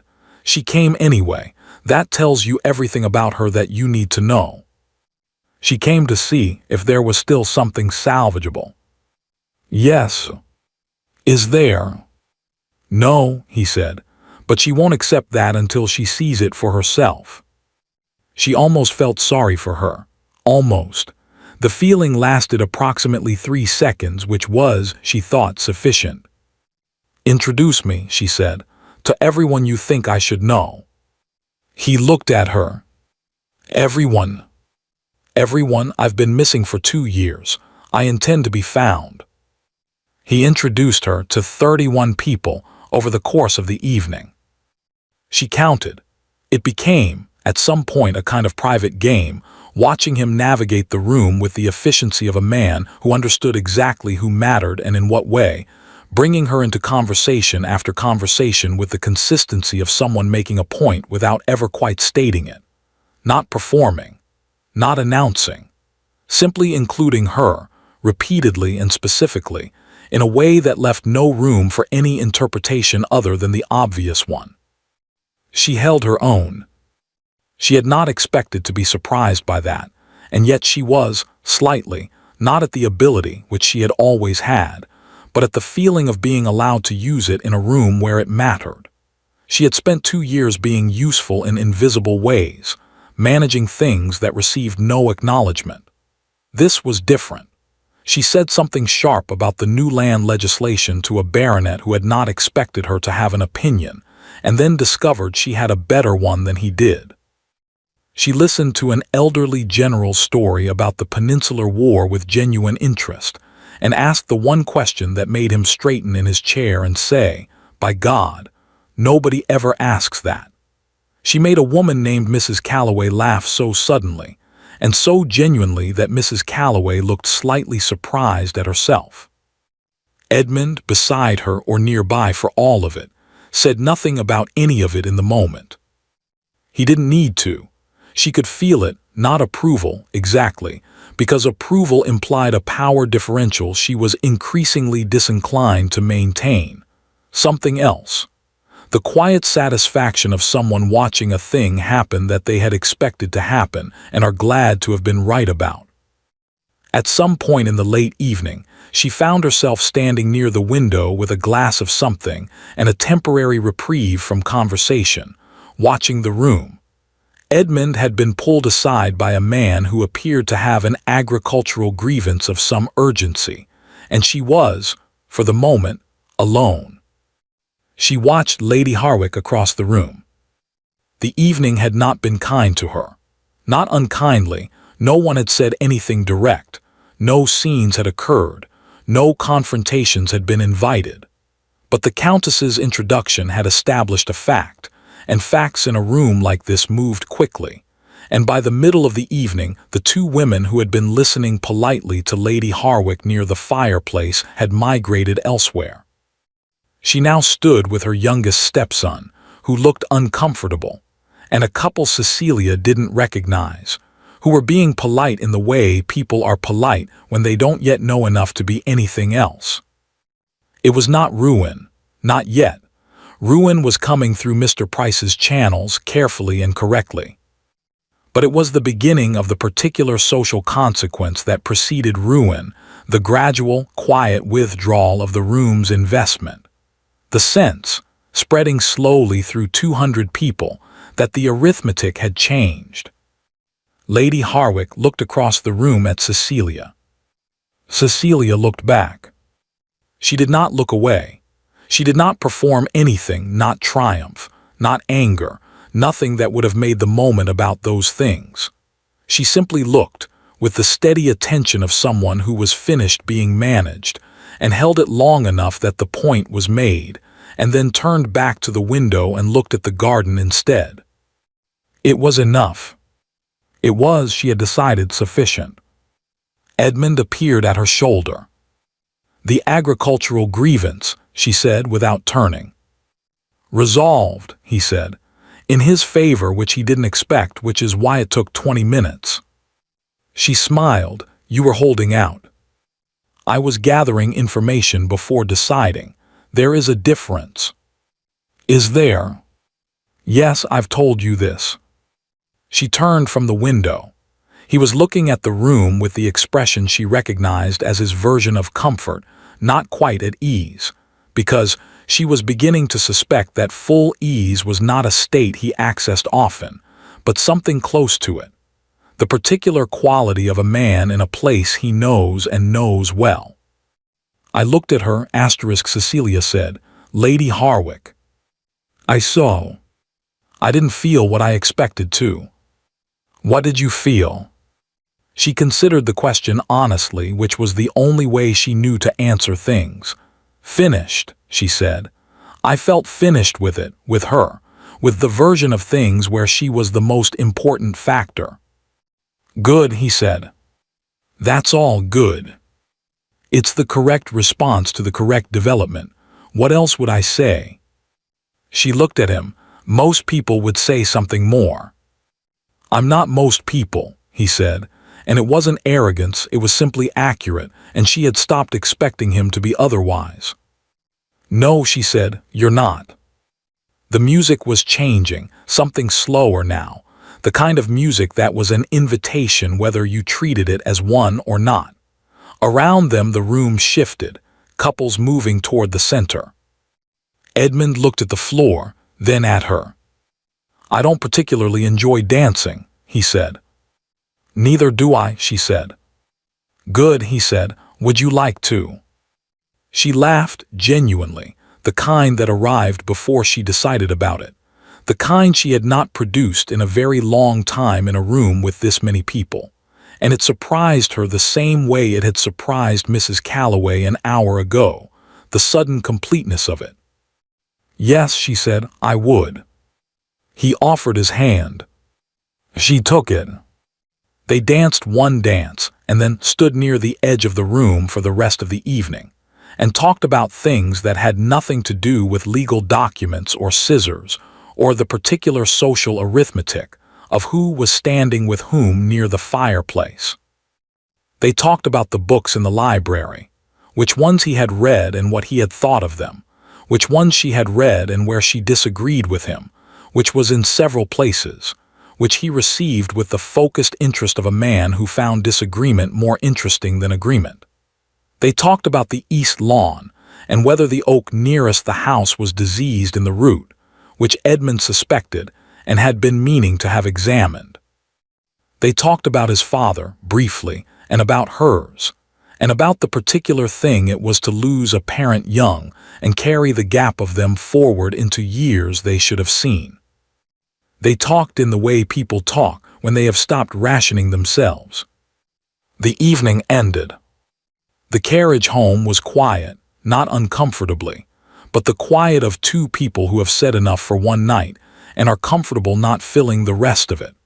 Cecilia looked out the window at the dark countryside and felt the particular tiredness of an evening that had been, in ways she hadn't entirely anticipated, significant. Thank you, she said. He didn't ask what for. He understood, she had noticed, the approximate shape of what she meant most of the time, which was one of the more disorienting things about him. You didn't need me there, he said. No, she agreed, but I was glad you were. A pause. So was I, he said. She turned from the window and looked at him in the dark carriage, the lamplight catching the edge of his profile, and thought about a Thursday afternoon in a courtyard and a question that had cracked something open in her before she'd known what was inside. Who did that to your hair? It does to me. She had not known then what kind of man said that. She knew now. She knew the specific weight of him, the particular quality of his attention, the way he moved through a situation with patience and purpose, and the absolute absence of performance. She knew that he was the kind of man who wrote 2 sentences when 20 were insufficient and found that 2 were better. She knew that he had spent 6 months looking for her without telling her that he had been looking.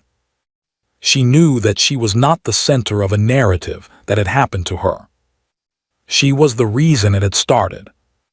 Edmund, she said. He turned. She hadn't planned anything. She hadn't constructed a sentence or a delivery. She simply looked at him and said the thing that was accurate. I think my father was right about you. He held her gaze in the lamplight. He only knew my father, he said. He knew enough, she said, apparently. A silence. Go to sleep, he said quietly. It's been a significant evening. I'm not tired. You are. You're just too interested in things to notice. She looked out the window again, tried and failed to be annoyed about the accuracy of it. Good night, Edmund, she said. Good night, Cecilia, he said. She was asleep before they reached the estate gates. He noticed. He said nothing about it.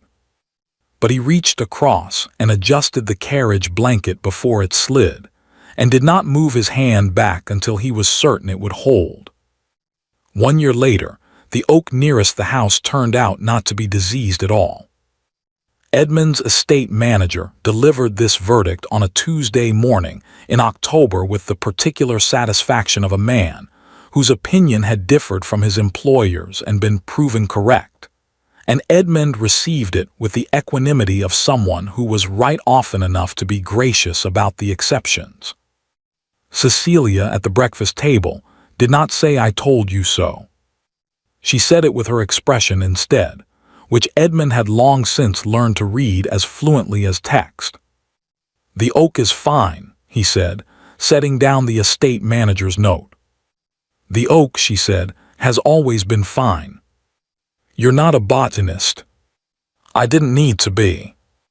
He looked at her over his coffee with the expression that had replaced, over 12 months, the careful assessment of their early days, something warmer, less guarded, worn in the particular way that expressions are worn by people who have stopped rationing them. She looked back. Outside, the October light was doing what October light does best, arriving at a low, honest angle that made everything look exactly like itself, no more and no less. The east lawn, the old oaks, the pale stone of the house catching it at the edges and holding it. It was, Cecilia thought, a very ordinary morning. She had not known, a year ago, that ordinary mornings were something you could want. She had not had enough of them to develop a preference. She was developing one now. Her hair had grown. Not all the way back, that would take another year probably, and she had decided she didn't mind. What it had done was cross some threshold between the thing that had been done to her and the thing she was choosing, and she had noticed the crossing without being able to identify the exact day it happened, which seemed right. The important changes rarely announced themselves. She wore it pinned most mornings and down in the evenings when the household was quiet, and she was in the library, which was where she could most reliably be found at 9 o'clock at night, in the chair by the fireplace, with a book and the lamp turned up, and the particular contentment of a person in a room they have fully inhabited. Edmund was usually in the opposite chair. They had not discussed this arrangement. It had simply become true, the way the important things between them had always become true gradually, and then completely, without requiring announcement. She had read all of her mother's letters by March.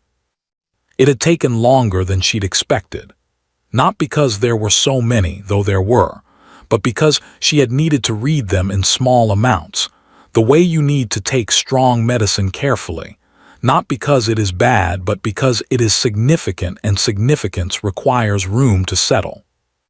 Her mother had been, she discovered, extremely funny. This was not something anyone had told her. The few people who remembered Eleanor Vane tended to describe her as gracious, or lovely, or very fine, the vocabulary of people reaching for words about a woman they had mostly observed from a respectful distance. The letters were different. The letters were her mother at the kitchen table of her own mind, saying what she actually thought, and what she actually thought was frequently sharp and sometimes absurd and always more interesting than gracious. Cecilia had read one letter aloud to Edmund in the library one evening, without planning to. A paragraph in which her mother described a neighboring landowner's attempt to negotiate a property line dispute with such diplomatic incompetence that the dispute had become significantly larger than before he'd begun. Edmund had listened, said nothing for a moment. She would have found the situation with Lady Harwick extremely tedious, he said. She would have resolved it in a week, Cecilia said. Probably less, he said. I'm sorry she wasn't here for it. She had folded the letter carefully and looked at the fire for a moment. She was here for the part that mattered, she said. She put the things in the trunks. She trusted your mother. A pause. The rest of it she would have considered logistics. And the portrait. She'd have thought it was an excellent likeness, Cecilia said, and said so without modesty because she didn't have any. Edmund looked at her. You didn't either, he said, before it was taken from you. She had looked at him across the firelight. I'm getting it back, she said. I know, he said, I'm watching. Lady Harwick's legal situation had concluded in the spring. Mr. Price had been thorough, and the evidence had been complete, and the outcome had been, as he had predicted, unfavorable for Lady Harwick and her eldest son in the specific and lasting ways that falsified legal documents tend to produce. The Countess of Merton had been, by all accounts, unsurprised. The Pembrokes had continued to not respond to correspondence. The Ashworths had sent a note to Cecilia that was warm enough to be genuine and brief enough to be tasteful. Lady Harwick had left the county. Where she had gone, Cecilia did not know and had not asked. The two younger stepbrothers had written to Cecilia separately. The letters were awkward and insufficient and entirely sincere, in the way of young men who have understood belatedly that they missed something important while it was happening. She had written back, not warmly, not coldly, honestly, which was the only register she trusted anymore. She had also, in April, visited her mother's grave for the first time. Edmund had offered to come with her. She had said she'd like to go alone first, and he had said of course, and arranged the carriage and said nothing else about it. She had spent an hour there. She had not said very much out loud that felt performative, and her mother would have found it irritating. But she had sat on the grass beside the stone and read 2 of the letters, the funny ones, and felt the specific grief of loving someone you didn't get enough time with and let it be what it was. The maintenance had been paid for, she confirmed. The arrangement her father had made had been honored by the Ashford estate accounts every year since his death. She had not known that either.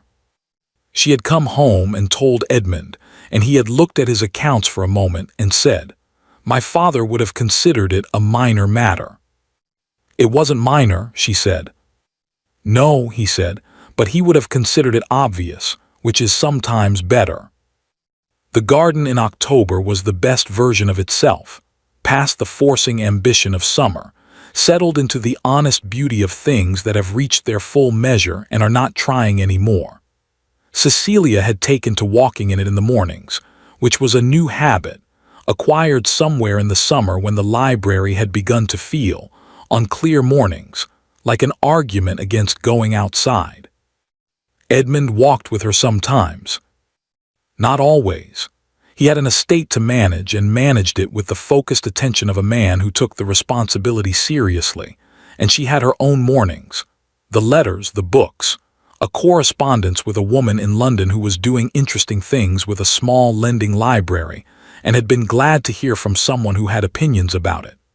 She had her own hours and he had his, and they had the ones in between, which had always seemed to her, when she thought about it, like the correct proportion. On the second Tuesday in October, he came to find her in the garden. She was looking at the oak, just to confirm. "The oak is fine," he said, coming to stand beside her. "I heard. You look like you're auditing the finding." "I'm considering it." He stood beside her in the October light, his hands in his coat pockets, looking at the tree with the expression of a man prepared to wait as long as the oak required. Then he said, "I have something for you." She turned. He produced from his inside coat pocket a small box, not a jeweler's box, older than that, the leather worn at the corners, the brass clasped the specific patina of something that had been opened and closed many times over many years. She looked at it, then at him. "Open it," he said. She took it, unclasped it. Inside, on a small square of faded velvet, was a miniature. The same one she had seen in her mother's trunk on her first day in the locked room, her father at 25, painted before the years settled into his face, looking out of the frame with an expression she recognized now as the origin of her own. But that was not what made her stop. Beside the miniature, on the same square of velvet, was the child's portrait. Her, at 6, serious and dark-eyed, with the jaw and the directness and the quality of someone who had decided to understand something before deciding what she thought. Arthur's best thing, his mother had written on the back, keep her safe. They were together in the box, her father and her, side by side, in a space someone had arranged deliberately for them to occupy. "Your mother's box," she said. "She kept them together," Edmund said. "I found them that way. I thought," he paused, in the careful way of a man who has thought about his words and is now discovering that thinking about them was not the same as saying them. "I thought they should stay that way, and I thought you should have them." She looked at the box for a long moment. "You kept it," she said. "After you found it, you kept it for months." "I didn't know when the right time was." "What made today right?" He was quiet for a moment. The October light held steady, the oak stood unbothered by anyone's opinions, and somewhere above them a bird made a decision about the south lawn and departed for it. "I thought about waiting for a more significant occasion," he said. "And then I thought that was precisely the kind of thinking that had kept you from things you were owed for long enough." She looked up at him. He was watching her with the expression that had no precise name, not the careful assessment of the beginning, not quite anything she had a word for, something that had grown in the space between where they had started and where they were now and had become, without announcement, the thing she looked for when she walked into a room. "Edmund," she said. "Cecilia," he said. "Ask me something." He looked at her. He understood what she meant. She could see him understand it. The slight shift in his expression that meant he was no longer gathering information but arriving at a decision. "Will you stay?" he said. "Not because you were sent here and not because it is practical and not because the alternative is unclear." He stopped. Started again, in the manner of a man who has crossed out several drafts and is working with what remains. "Will you stay because you want to? Because this is yours, because I would." He stopped again. "Because you would," she said quietly. "Yes," he said, "because I would." She looked at the box in her hands. Her father and herself, kept together in a space made for them, in a house that had been waiting longer than anyone had told her. "I'm already staying," she said. "I know, I wanted to ask anyway." "Why?" "Because you should be asked," he said, "for things that are yours to give, not assumed, not arranged, asked." She held the box carefully and looked at the man who had spent 6 months looking for her and never mentioned it until it was over, who had asked who cut her hair before he knew her name, who had crossed out 20 sentences to arrive at 2 and said them correctly, and then found a third. "Yes," she said, "Edmund, yes." The estate staff said, afterward, that they had known before either of them announced it. Mrs. Polden said she had known since the second morning, when Miss Vane had said the fireplace sighed, and the desk had appeared within the hour, and the way His Grace had said asterisk of course to something that could have been arranged differently. She did not say this to anyone who wasn't already going to agree with her. The locked room in the east wing was unlocked permanently, and the trunks remained open. Cecilia's mother's books found their way to the library shelves, beside the books with asterisk C. Vane written in the front, the early ones rounded, the later ones carrying the same slight slant her own handwriting still carried. The scissors were never discussed again. But in the bottom drawer of Edmund's desk, the locked one, the one his secretary knew not to open, they stayed. He had been asked once, by a curious young footman who had no idea what he was asking, why the Duke kept an old pair of household scissors locked in his private desk. Mrs. Polden, who happened to be passing, answered before Edmund could. "Because some things," she said, "are worth remembering correctly." The footman did not ask again.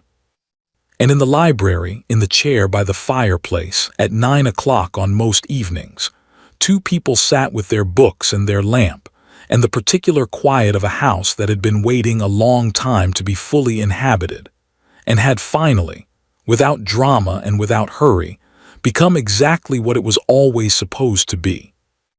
Thank you for listening to the story all the way to the end. Please tell us which city you're watching from and what the story made you feel. Don't forget to subscribe so you won't miss new stories.